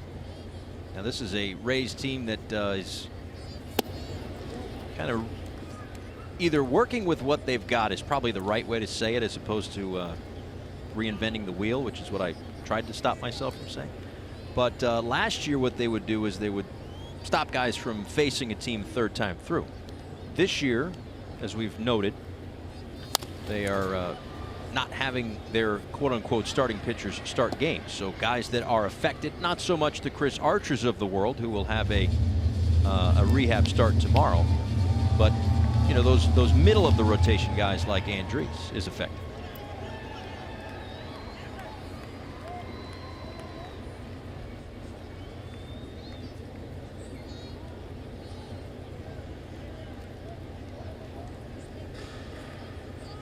Two and two to Dietrich. Slowly rolled to first base. The glove flip from Crone and dug out by Andres.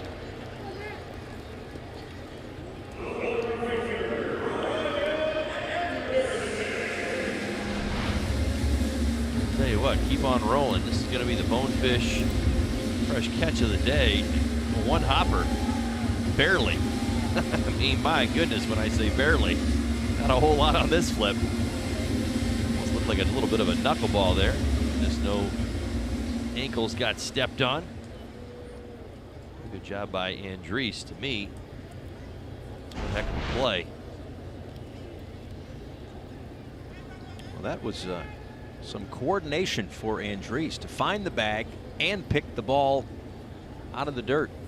That's so funny, you know, especially here at the major league level. You know, you see velocity and guys play catch and throw the ball around, and we talk pop time, all this other stuff. And it is at times difficult for the players to deal with a lack of velocity or spin. You know, you're used to catching hard throws from each other. Like in that instance, I don't think fans can truly appreciate how tough a play that is. You know, you're used to a ball being fielded in at least a firm toss or a flip. And in that instance, there was nothing on that ball. More times than not, we see that dropped. Well, it's a game of rhythm and timing. Absolutely. But you don't practice soft toss. No, well, I guess you're only right. in the cages. Right. That's right. Outside to Anderson, 3 balls and no strikes. Well, BA robbed of a hit his last time up.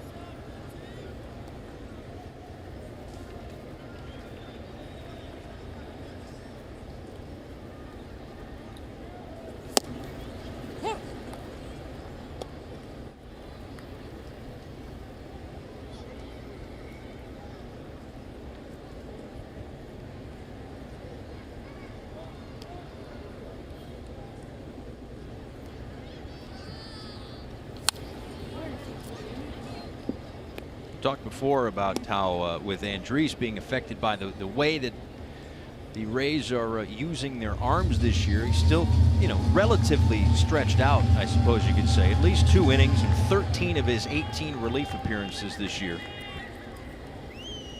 So that's kind of it. I mean, when they say, well, we're going with a bullpen game, it's not necessarily like an all-star game where there's 9 pitchers going 1 inning apiece.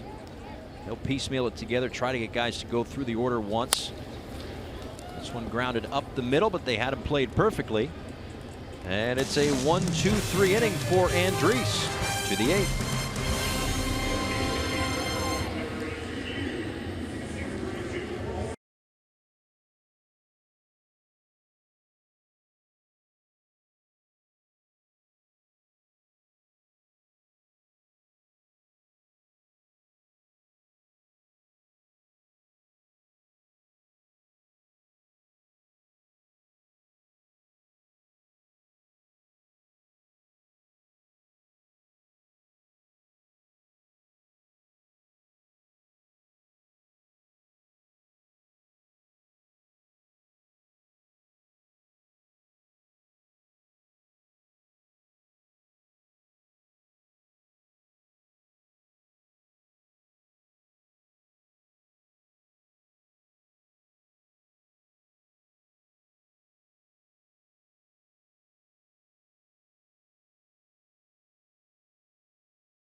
JT Realmuto's home run is currently the difference in a 2-1 Marlins lead as we go to the 8th inning.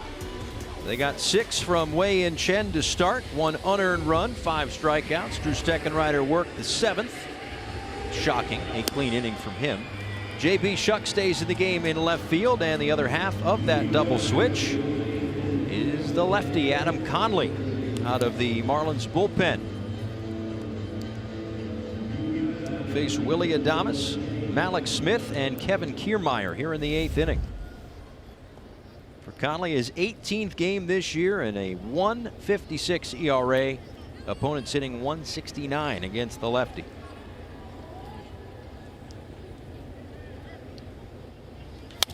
And Adames offers at the first pitch, pops this one a step or two into foul ground. Justin Bour makes an easy catch, relatively speaking, to what Malik Smith did yesterday. Time for cricket, something to smile about. Malik Smith on the line drive from Jake Marisnick into the left center field gap, makes the catch, and then climbs the wall. Now between that and the baby blue uniform, look a little bit like a guy that I have seen before. Bo Jackson. Yeah, just a little bit. Listen, I'll tell you what, the Smith catch was a fantastic one, but that's superhuman right there, if you ask me. Well, Smith was due up, and it would have made for a nice story, but it's not him anymore. Well, you certainly enjoyed the catch you made No, yesterday. no question about it. And we did. I enjoyed Yes. watching that. I like the comparison to Bo Jackson. So it's Johnny Field. In fact, if I'd have known we were putting that in today, I would have had you try that during Family Day yesterday. Oh, I would have done it. I would have taken the boys out there. I had my sons here on the field during Family Day. I would have taken you out there and see if we could get you to do the Bo Jackson. No question. No? about it. I would have done it. I would have done You it. would have done it? Oh, absolutely. Would have done it. My problem is I would have broken something. Not either on me or a piece of the field. Take you out to center field and see if we can get you to climb the wall. I would have had Marlins personnel and grounds crew not happy with me if I tried that. I'm telling you what, that's why my guys wanted to come. They're like, Dad, we're going to Family Day because we got to rob some home runs. A lot of fun yesterday, had by all. Johnny Field chases that one 0-2. This is his first career pinch hit appearance. Tell you what, Adam Conley's in a great spot right now. Boy, oh boy, that changeup has worked wonders. Is he making quick work of the opposition? Over his last 10 games, he's allowed just 1 run, a couple of hits, a couple of walks. Probably would be getting a lot more attention if it wasn't for his bullpen mates. .90 ERA over those last 10 games.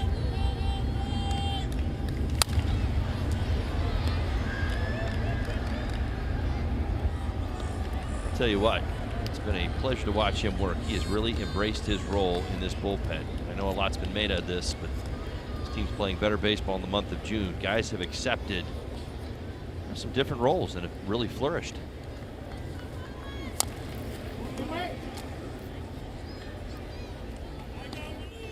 Well, you mentioned June. Last couple of days of May, since the 28th, the Marlins bullpen, a National League leading .210 average against. That's ahead of Washington, San Francisco. And they're doing it with a lot of innings pitched, as well as Conley gets the strikeout. For out number 2, we check in with Craig. And Paul, he's doing it on pitches like that. The things other than his 4-seam fastball, the numbers are really quite extraordinary when you compare it to last year. The miles per hour we've all talked about up and up in a big way. 5 miles per hour more on the fastball, 3 more on the change, 4 more on the slider, and they're hitting just 0.45 on his changeup this year, 316 last year, and 125 on his slider. And talking to Don Mattingly today, brought it up again where the questions keep coming. Is there still consideration to use Conley in a starting role? He said, well, we haven't closed the door on that yet, but he is really taken to this role, and it's a role the Marlins don't have. A lefty guy with stuff late in the ball game who gives you matchup problems. Really, the Marlins haven't had this kind of pitcher in a long, long time, if ever. So this is interesting stuff, and he's taken to the role, guys. Well, let's be honest, the Marlins have had a few guys that transitioned into this role. They just transitioned into the role somewhere else. Right. Andrew Miller and with the Padres. I'll tell you what, David Phelps has done it as well. Righty who did it. But, I mean, really has been impressive. And if you know Adam Conley and his personality and his focus and his drive and his determination, this makes sense. He can open it up. That velocity comes back. When he starts, the velocity drops off a lot. Kiermaier works the 2-out walk. That'll bring up Duffy. And it's also going to bring out Don Mattingly. He motions down for Brad Ziegler in the Marlins bullpen. So 1 on and 2 out. It's time for the Florida Lottery call to the bullpen here at Marlins Park.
To the pen, the new Monopoly Jackpot Scratch-Offs from the Florida Lottery are a new spin on a classic.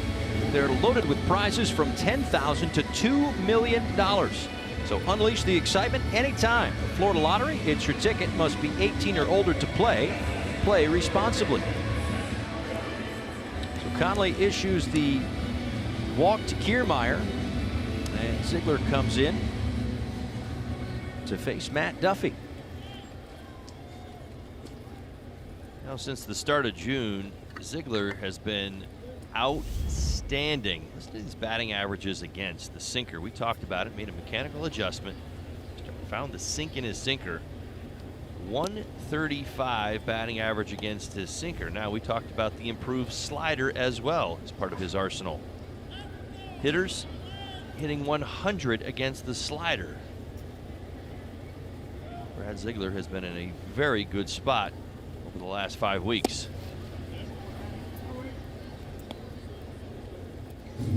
Yeah, that mechanical adjustment, they said, was just kind of to free up the arms a little bit. And again, whatever adjustment it has been, it is certainly working. Free up the arms. His back was a little tight. And this has been it. It hasn't been, you know, sometimes it's been clean innings. Sometimes it's been matchups, situations. Well, and I think for Don Mattingly, he's done a masterful job of maintaining the intensity that comes along with where he used to pitch. That's the key. Sometimes you take a guy who was a closer for an extended period of time and you take that ingredient out of their game and out of their mind, and they have a hard time, you know, pitching in the 7th or 8th inning because that adrenaline just flows differently than it does in the 9th. Don has put them in positions where there's been guys on base, there's been some traffic out there, and they need a huge out. He's been able to get it. Usually on the ground ball, like that right there. The job well done for Brad Ziegler. 2-1.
The Coors Banquet Timeless Moment, June 5th, 2014. JT Realmuto in his Major League debut. 2 for 4, 3 RBIs. I mean, talk about breaking onto the scene in a big way.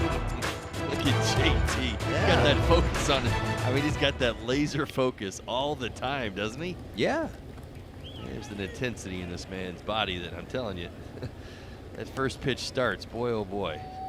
And he was driving in runs then. He's driving in runs now. This one sent out to right field, a new right fielder, as Field puts that one away for the first out. His first career pinch hit appearance. And now takes over in right field. Stays in the game. And the steps Justin Bohr. Strikeouts, had a sharply hit ball to Duffy in the 4th inning. And Duffy, I think the ball more so caught him than anything else.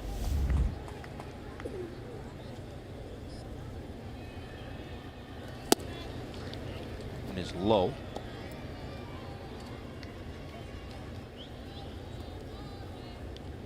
And Treese out there for his 2nd inning of work.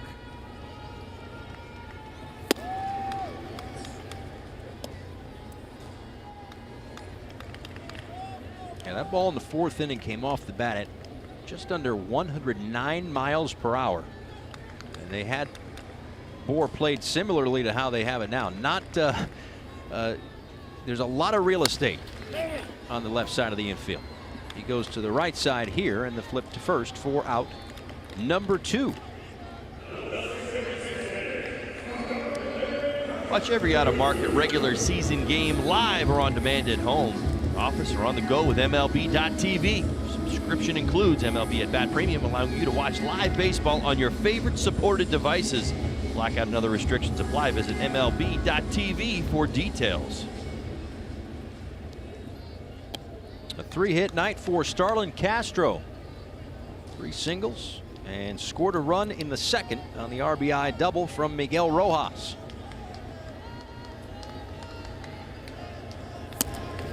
Approaching 100 hits on the season. He's at 95 right now after another multi-hit effort.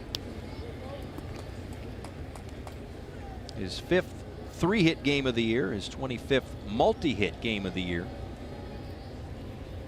The average up to 286 as he takes a strike.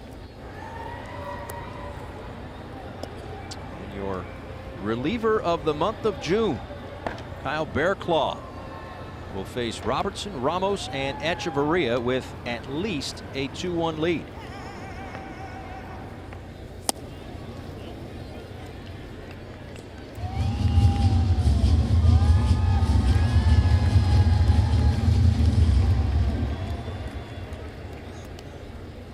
Both starters going 6 tonight.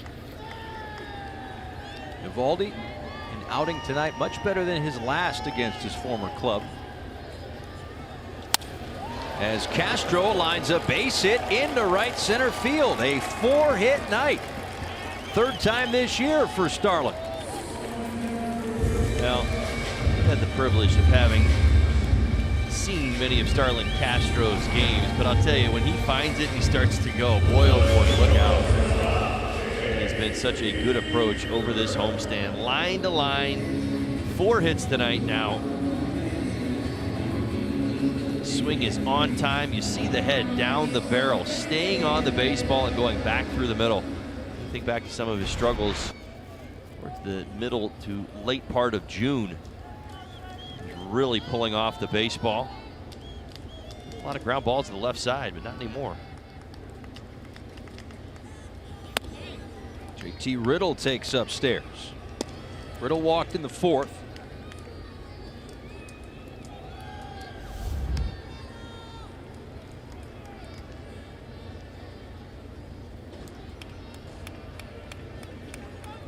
Recently, the bat has begun to heat up.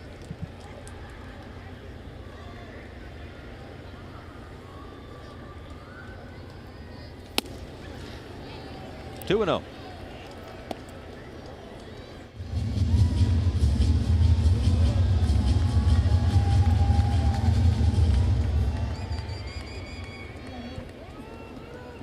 lot of AL East versus NL East around baseball. Of course, this game here, the Braves and the Yankees tied at 3 in the 7th. The Red Sox on top of the Nationals 4-2 in the bottom of the 7th inning. Starting tomorrow, the Mets will play the Toronto Blue Jays in Canada. And the Phillies will play the Orioles starting tomorrow.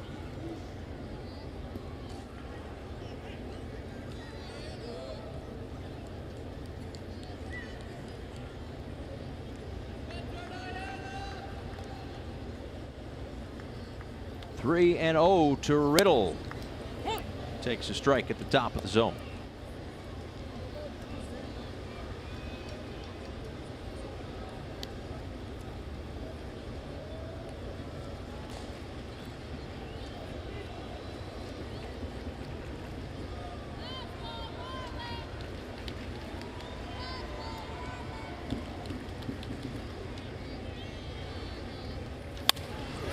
Riddle with a drive out to right center field. Field is back. He's at the wall, and he'll make the catch. Just enough room for Field in right.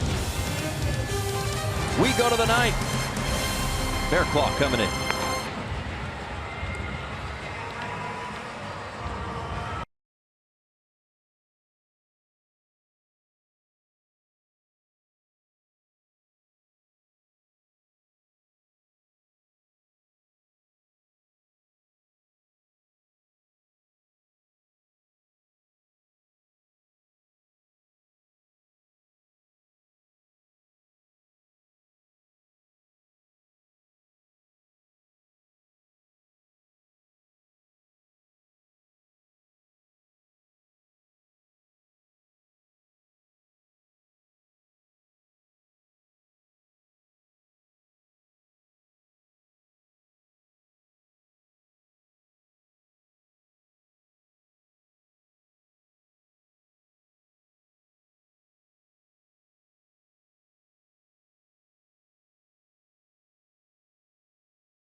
Transparency, low fares, nothing to hide. Buy Kubota. For information or to find a Kubota dealer near you, go to gokubota.com and buy your South Florida Honda dealers. Nice night on South Beach. 2-1 as we go to the 9th inning. And tonight, American military personnel serving overseas watching this game on AFN, the American Forces Network. Welcome those of you in countries around the world aboard naval ships and seas. And most importantly, thank you so much for your service. And a treat, too, for those joining us on AFN. They get to see the pitcher of the month in June in the National League. Won that award today, Kyle Bearclaw. He'll face Robertson, Ramos, and Echeverria. Some changes as Yadiel Rivera in to play third base, and moving from third to first is Miguel Rojas. It's like putting the prevent defense in, right? Kind Absolutely. of protecting a a field goal lead. I always feel like that's what the Marlins certainly can do. You see it around baseball all the time. Your hands team, if you will. That's exactly what it is. You're right. There you go. Well, Bearclaw outstanding last 22 innings. I enjoy this every night he pitches.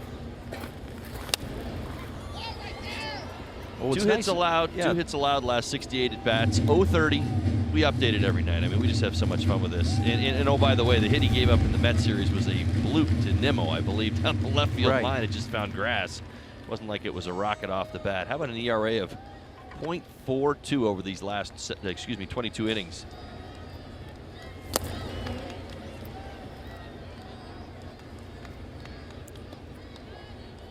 The Florida Lottery in-game jackpot since taking over as the closer.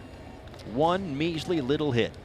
That's it. Well, I mean that's like the definition of the quote-unquote closer, right? Yeah. You close it out and try to make your teammates not sweat too much. Well, I'll tell you what, Bear Claws made it as easy on everybody as anybody in baseball. 2 strikes. I mean, it's usually over. I said usually. I didn't say always. I said usual.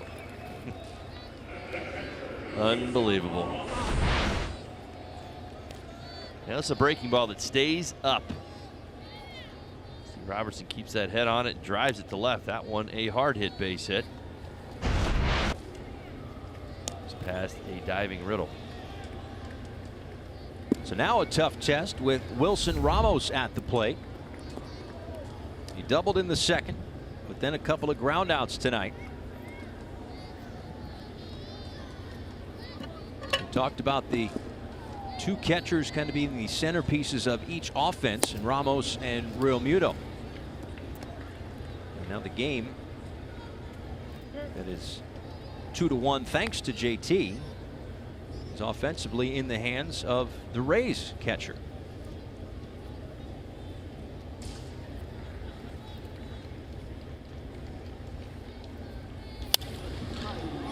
And Ramos got underneath this one out to left field. And Shuck for the first out.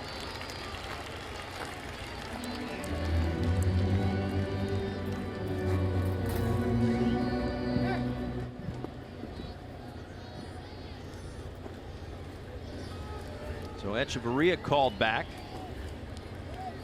And then we'll go to Bowers. Jake Bowers off the bench for the Tampa Bay Rays. Got 3 home runs and 19 RBIs.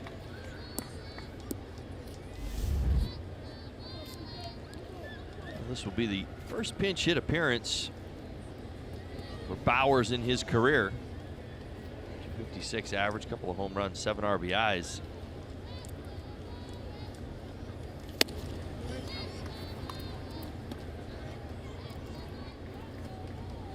A 7th-round draft pick of the Padres. Involved in the 3-team deal that sent Steven Souza Jr. to Tampa Bay, Will Myers to San Diego. He's been hitting pretty well over the last 7 or 8 ball games. 286, 429 on base percentage, 536 slugging percentage. He's got some reverse splits. It was an odd spot to get him in here when you kind of look at the numbers, but now makes sense because he's one of the hot bats coming off the bench. Only 208 against righties this year. According to Baseball America, the number 45 overall prospect in minor league baseball prior to this year. And he takes a called strike on the outside corner, 1-2.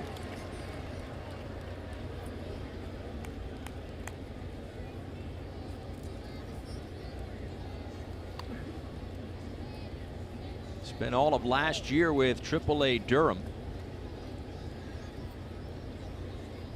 Getting a taste of the big leagues. And the hottest closer going right now. On the ground, Rivera on that side. They get the flip to second to get the lead runner.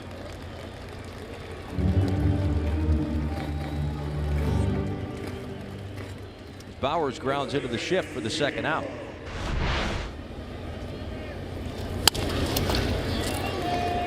Well, you heard me talking a little bit earlier in the ball game about Claw's changeup. This is a pretty good example of where he would use it and gets the ground ball out. Now again, the ball hit too slowly to turn too, but again, it's just it. It's not fastball slider any longer. And you get it in the back of your mind, oh man, this guy's got a great slider. I've got to worry about it so much. He spots his fastball well, but how about the 3rd pitch? Pretty good look right there at how much that changeup has come along.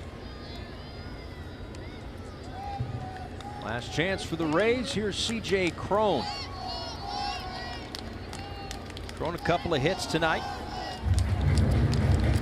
Had been struggling coming in. but a 2-for-3 night to this point.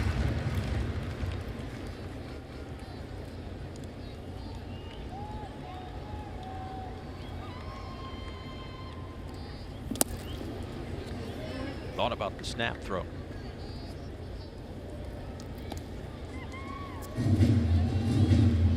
I think that's probably just a bluff for now. Not in a one-run ball game, especially after yesterday. He did make that snap throw and it ended up in left.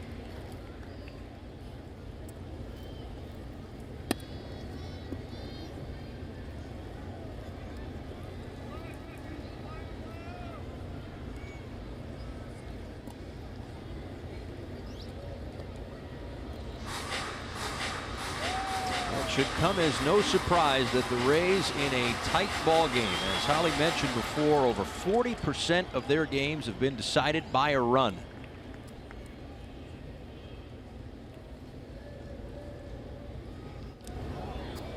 The difference with a lot of those games is that they win more of them at the Trop and, well, less of them on the road.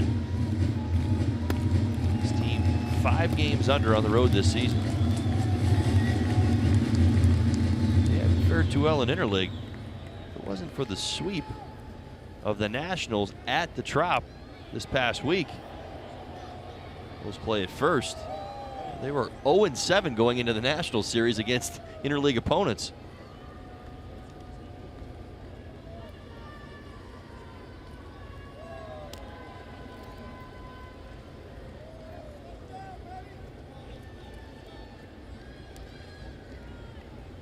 Keeping a close eye on Bowers over at first. Here is the 1-0 to Crone. Well, when that works, it is nasty.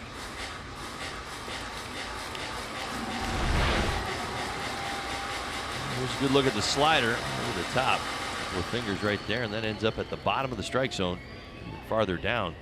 Crone willing to chase. 60 strikeouts and 205 at bats against right-handers this season.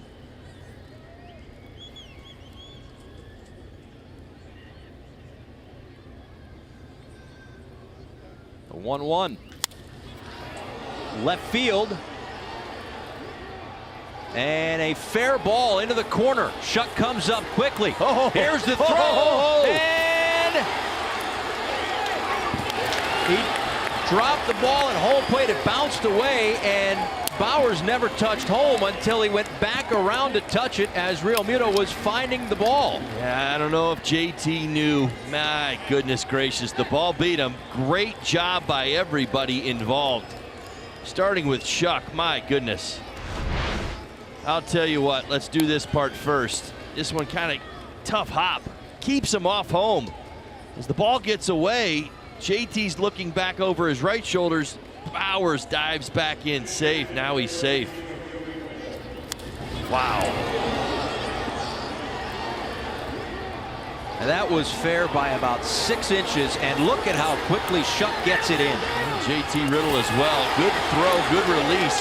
Just a tough hop. JT had to play it from the ground up.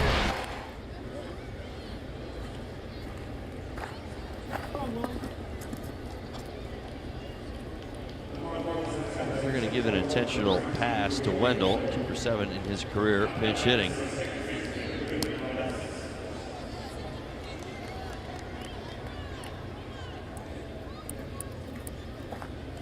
So that'll set up a force at any base for Willie Adames. So close on many fronts. Close to being a foul ball, close to getting the out. Instead, we are tied at 2.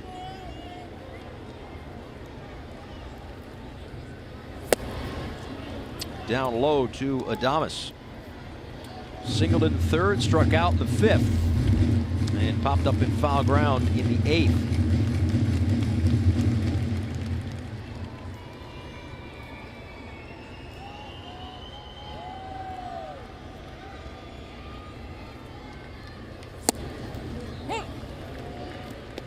Marlins in the 9th will have Rojas, Brinson, and Shuck.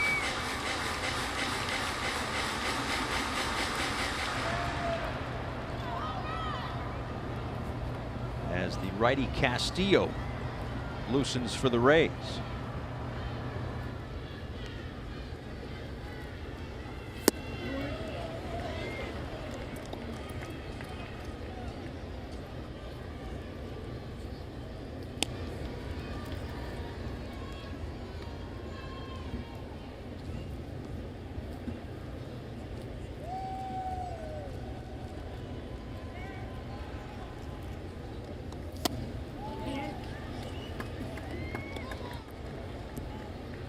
Well, what's interesting, I know I mentioned it earlier in the game, the batting average with runners in scoring position for Cron at the start of the day was at 157, and yet there he was, second on the team in RBIs, and he adds another one with 2 outs in the 9th inning as Bauer scores from first. And now Adames lifts one out to right field. Anderson underneath it. And we are tied at 2. Chance for the Marlins to walk off the Rays.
And CJ Cron RBI double down the line has tied things up.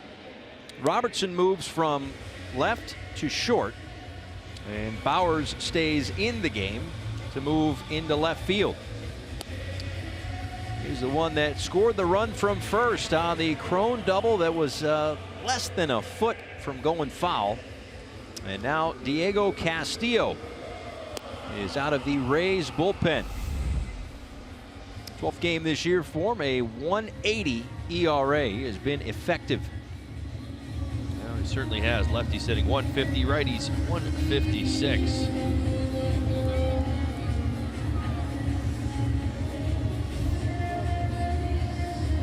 He'll face Rojas, Brinson, and Shuck.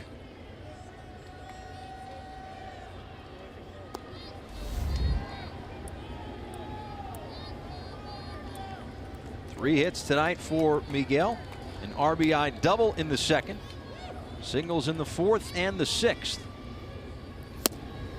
And takes strike 1. Looking to start a rally here in the 9th inning. Well, Castillo 2 pitches. 4-seam fastball, slider. Throws hard, 97 miles an hour. Slider at 89 to 90.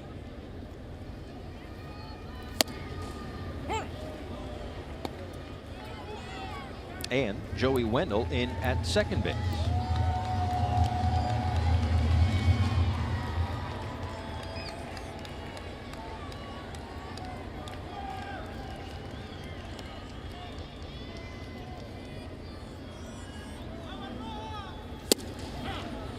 And a called strike 3.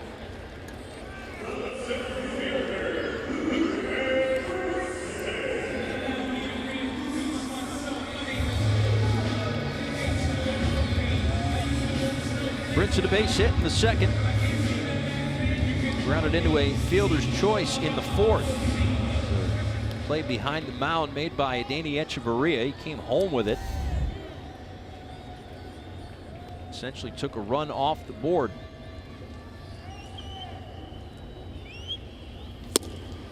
That one outside. That is where they have been attacking Brinson today, on those breaking pitches, low and away, just low and away in general.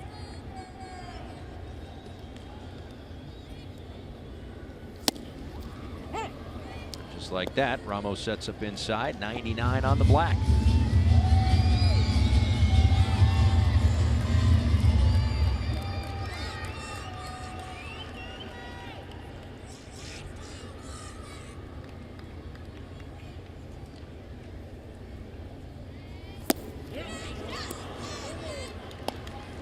Went around 1-2.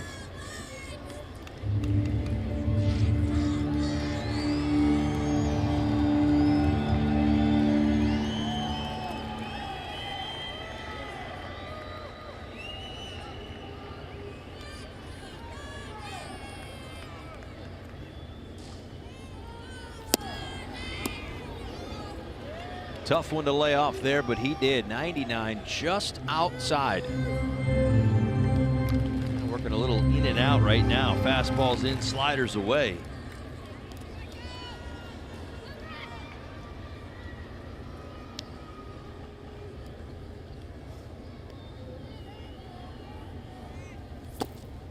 Take.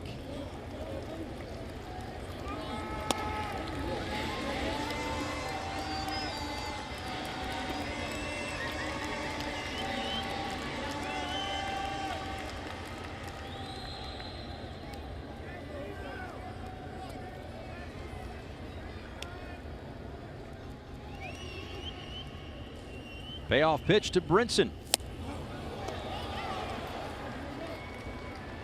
And he strikes out for the second out of the inning.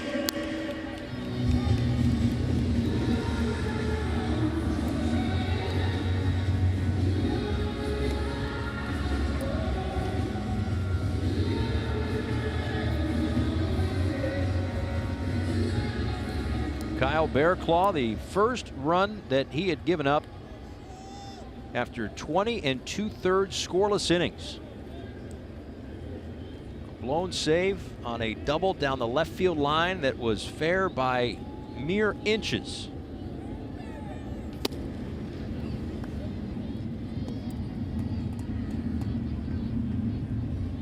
Nice job getting it in to create a chance at a play at the plate by this man, J.B. Shuck. Bowers tagged home as Realmuto was looking for the baseball. And we are tied as it's 1-1 now to Shuck.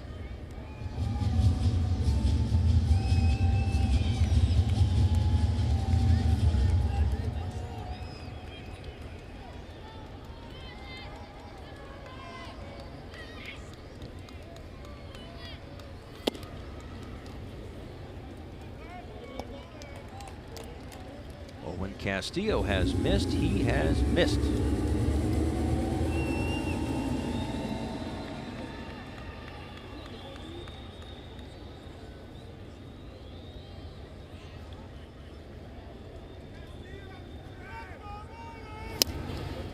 Three balls and a strike.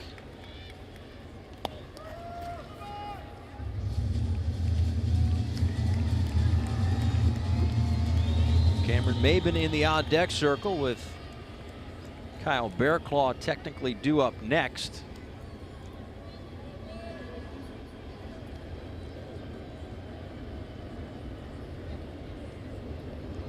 And the 3-1.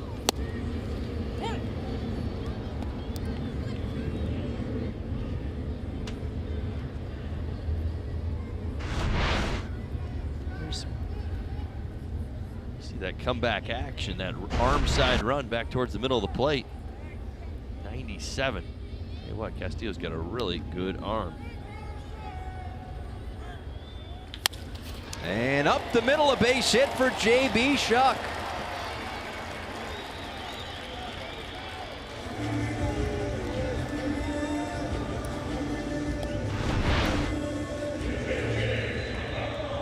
Third fastball that he sees out over the plate. Does a nice job barreling it up at 99 miles an hour. The winning run at first base. Well, if we've said it once, we've said it 1,000 times. Shuck is fast. Should he be on the move right here? Certainly would like to see him on the move. And here's why. Kind of just going back to what we've seen from Castillo. Obviously, he's got the ability to pound the strike zone with velocity, but it's been all or nothing. I mean, he's missed really badly or he's missed out over the plate. So in that situation, you take a chance. Shuck in motion. Cameron Maben's been doing a good job off the bench. I'll tell you what, his first home run yesterday of the season to dead center field. Last 2 pinch hit appearances, base hits. Tell you what, this is some impressive stuff. How about this? Straight away center field, 421 feet.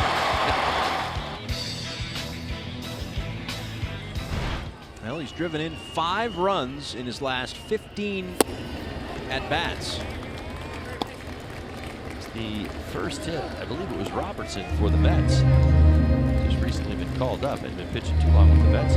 First hit he'd given up to a right-handed batter all season. 0 for 21 or 22, right? So 22 going into that bat. Yeah. Pretty good lead by Shuck. Peterson, thank you. It's close. My R's and my P's mixed up.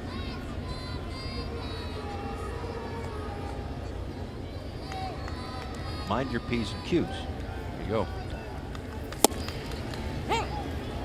2-1.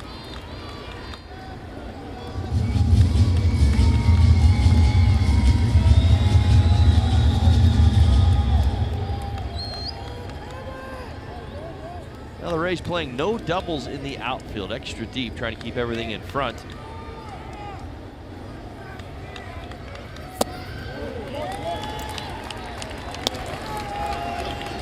One thing they don't expect Maben to do is pull one down the left field line. I'll tell you what, Marlins have already scored a run this way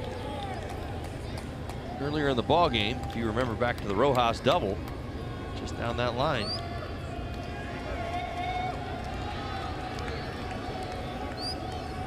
Three and one. Tell you what, pretty good take right there. Goes with the slider at 88. My goodness, he's got to be sitting dead red. 97, 99. He goes with a slider, borderline pitch at best. Here's the other reason you want to take that pitch. It puts Shuck in motion.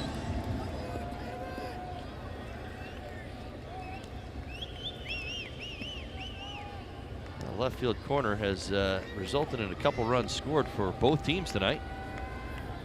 Runner goes, as does Maben. Can't hold up, and we head to the 10th inning here in Miami. First game of 3 in the Citrus Series, tied at 2.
Sports Florida is brought to you by AT&T, the official sponsor for Extra Innings. Tied at 2. Paul Severino, Todd Hollinsworth. As we move to the top of the 10th inning, single runs. The bottom of the 2nd, top of the 4th, bottom of the 5th, and top of the 9th. And here we are on a beautiful night in Miami. Low-scoring affair. Kind of what you would have expected if you dove into the numbers between these two teams, especially the way the Marlins play at home. This is how they win games, low-scoring affairs at home. Close games, and now Drew Rosinski in for his 10th game of the year. Right. Moving forward, you know, like every game this series is going to be scored, 4 runs or less. Every game will be by 1 run. It's going to be close and intense. It's generally the way that it goes. You look at how these offenses are put together. Don't hit for a tremendous amount of power, either one of them. They have to scrap and claw their way to scoring runs, take the extra base when available. Get to your bullpen as quickly as possible.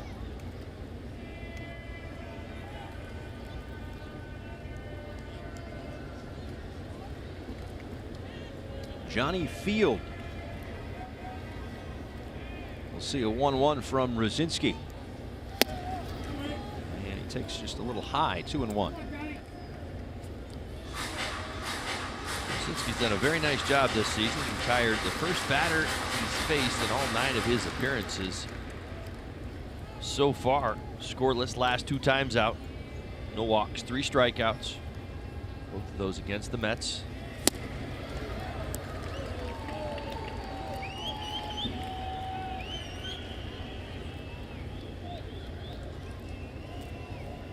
He's hitting 182. Fastball slider split.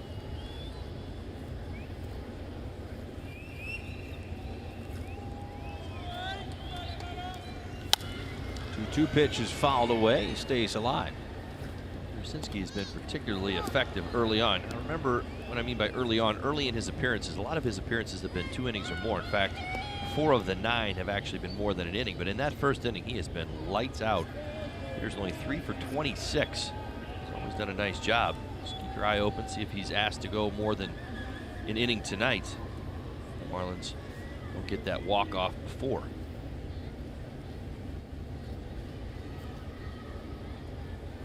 Again, a 2-2 pitch. This one out to center field. Brinson with plenty of room. Step or 2 in front of the track. Will make the catch for the first out here in the 10th inning. Well, it was a big day for the Marlins as they signed 10 to open up the international signing period. 4 pitchers, 6 position players from 3 different countries. The Dominican Republic, Venezuela, and Panama as well. 7 from the Dominican Republic, 2 from Venezuela, 1 from Panama. And now well represented. Certainly a good opportunity and a busy day for the Marlins. They had a pretty good size pool money. Over $6 million, so a real good opportunity to bolster the minor league system. Terrific job, not only in the draft, drafting the players, but also signing the players that they did draft. So trying to do anything that that they certainly can to improve an ever-improving farm system. A year ago at this time, the outside world telling everybody how bad the farm system was. Well, up to the middle of the pack with just a few moves made. Continuing to climb.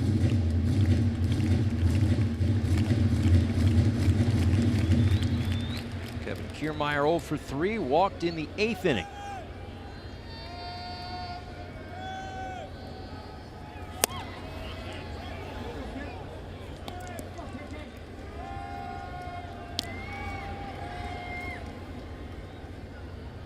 Kiermaier yet to find his stride since coming off the disabled list. Again, a torn ligament in his right thumb. Now a ground ball to second base for the 2nd out.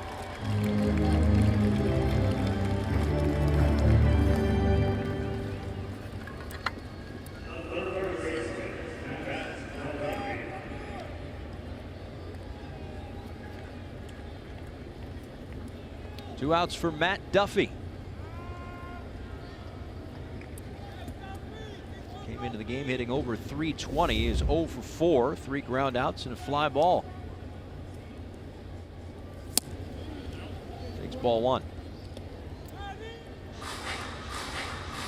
Marlins got 6 innings from Wei-In Chen tonight. One of his better starts of the year. 6 innings, 3 hits, 1 unearned run, no walks, and 5 strikeouts. Duffy with a fly ball out to shallow right. Castro and Anderson get to the same place at the same time, but it's TBA to make the catch. And we go to the bottom of the 10th with Anderson leading off.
Having himself a nice night with 3 hits, including this, an RBI double that brought home Starlin Castro, got the Marlins on the board.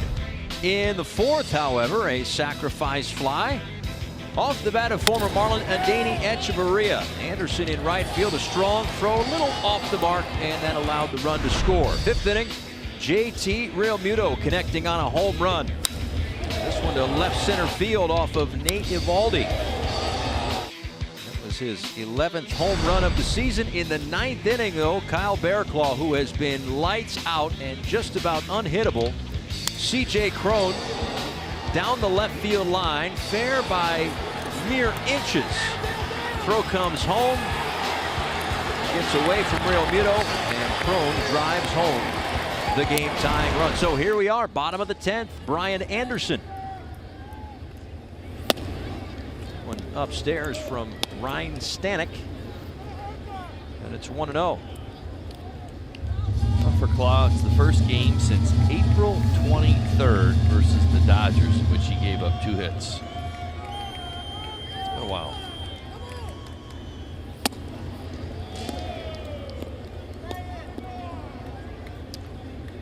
Stanek in to face Anderson, Realmuto, and it would have been Board due up.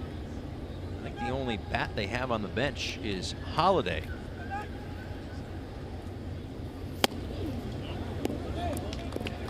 Oh, you know what? My mistake.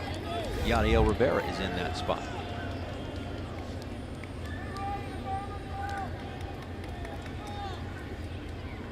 There he is.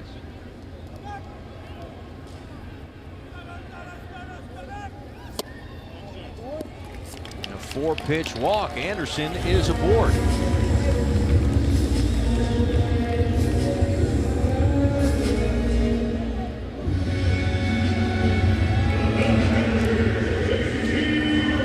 Well, I'll say it now. I didn't want to say it a little bit earlier. Marlins win with JT homers in a ball game. All 11 of his home runs have come in wins.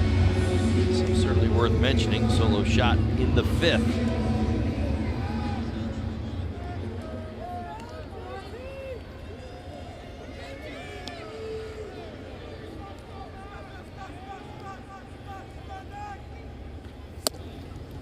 Strike one.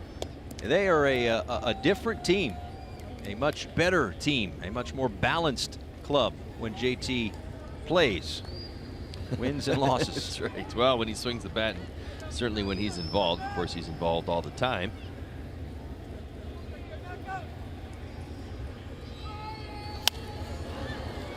Into the seats, 0-2.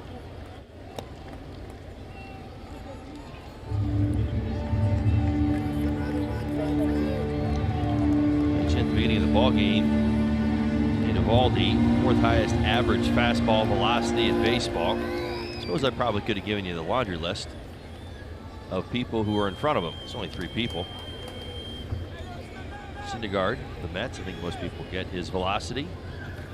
Severino of the Yankees, and this man right here, Ryan Stanek. Average fastball velocity of 98.2 miles per hour.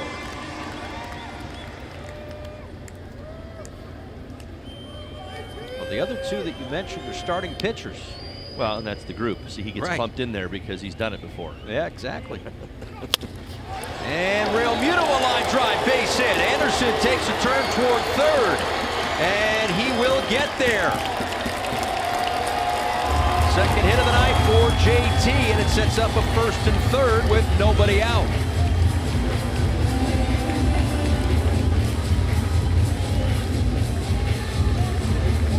Now, I'll tell you what, elite hitters can do elite things, and sometimes you got to go outside the strike zone to do just that. Check this out. My goodness gracious, that's a slider. Has to be at least 4 inches off that outside corner. It is up in the zone, but still, great swing. Look, almost talking to Anderson, get going. You can almost see it out of his lips as he's running. Listen, the Rays are playing no doubles, so they're deep. Anderson thinking about getting to third base the entire time and does a fantastic job of reading it. So first and third, nobody out.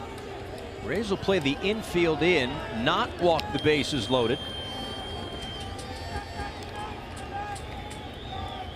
Yadiel Rivera swings and misses. Rivera has one of the 3 walk-off winning hits this year. RBI single for his first career walk-off hit. That was May 1st against the Phillies in the 10th inning. Game-winning run is Anderson at third. That one scoots away from Ramos, but not far enough for the run to score.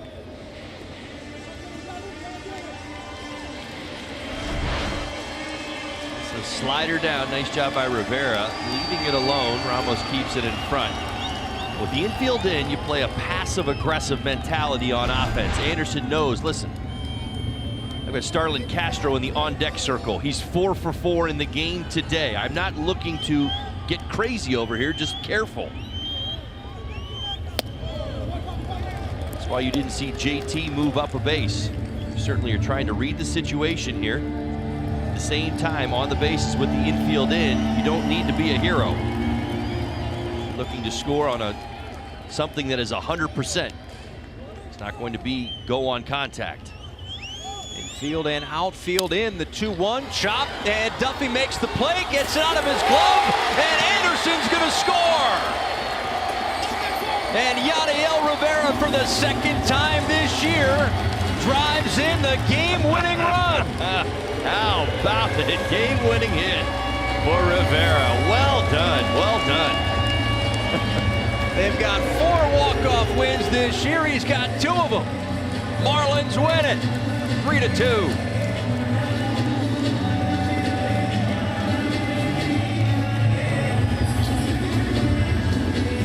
Now that certainly has to feel good for the young man.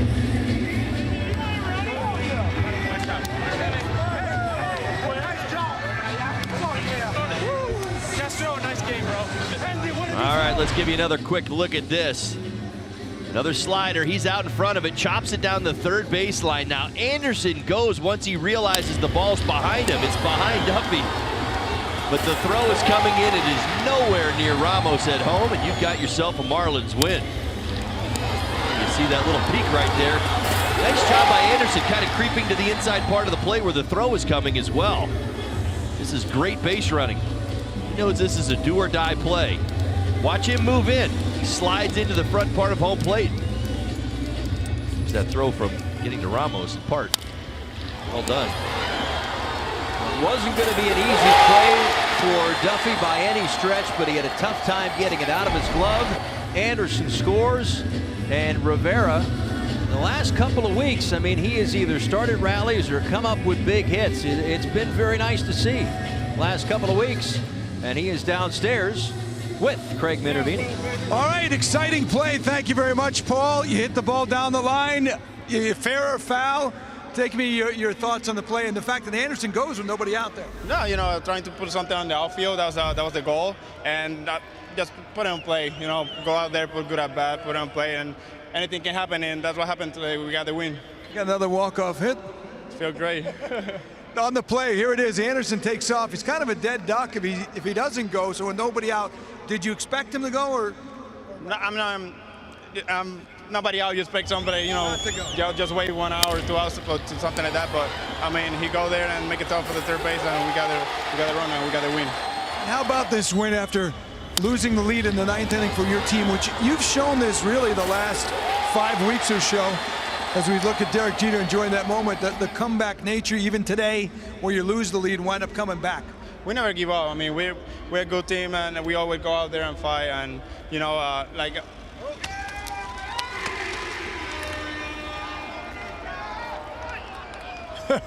Go ahead, Yachty. I think it is the whipped cream tonight, if I'm not mistaken. Great, feel great. A big hit for you to see your ball club, as we mentioned this weekend alone on the homestand. We saw Alcantara, and then we saw Lopez, and tonight an outstanding performance for Chen. How much confidence does that give you, the kind of start you've been getting? You know, man, this team been great. I mean, see Alcantara and Lopez, but being in the minor and come here and put a good show there, something that is looking good in the future for us. And Shen, tremendous job tonight. And, you know, it looked fun for the next couple of weeks watching the Marlins. I mean, we're playing good ball, and hopefully we keep it going. How do you keep yourself sharp knowing you're pretty much going to be in the ball game at some point in a key spot, especially in a close game? When do you start loosening up? In the 5th inning, that's where I start going to the cage, start stretching, hit a couple of balls off the tee, and you know, be ready for the late in the game. That's my job, and I've been doing the whole season. And like happened, we got play go deep in the 9th inning. They tied the game, and then I got a big at bat again, and I get the job done. You did. It's a lot of fun. Thanks, Yachty. Thank you. All right, Yadiel Rivera getting the game-winning run across for the Marlins as they win it 3-2. Let's go upstairs. Craig, thanks so much. Yeah, for the second time this year, Yadiel Rivera is the hero. As the Marlins win this one, they give it back in the top of the 9th inning, something that doesn't happen very often at all. Kyle Barraclough giving up hits and runs, but Rivera with the chopper to third, and in to score is Anderson. And the Marlins pick up a 3-2 win. Coming up after the break, it's the Marlins Live post-game show for Todd Hollingsworth and our entire crew. Thanks so much for watching. A Marlins W to open up the Citrus Series. Marlins Live post-game show is next.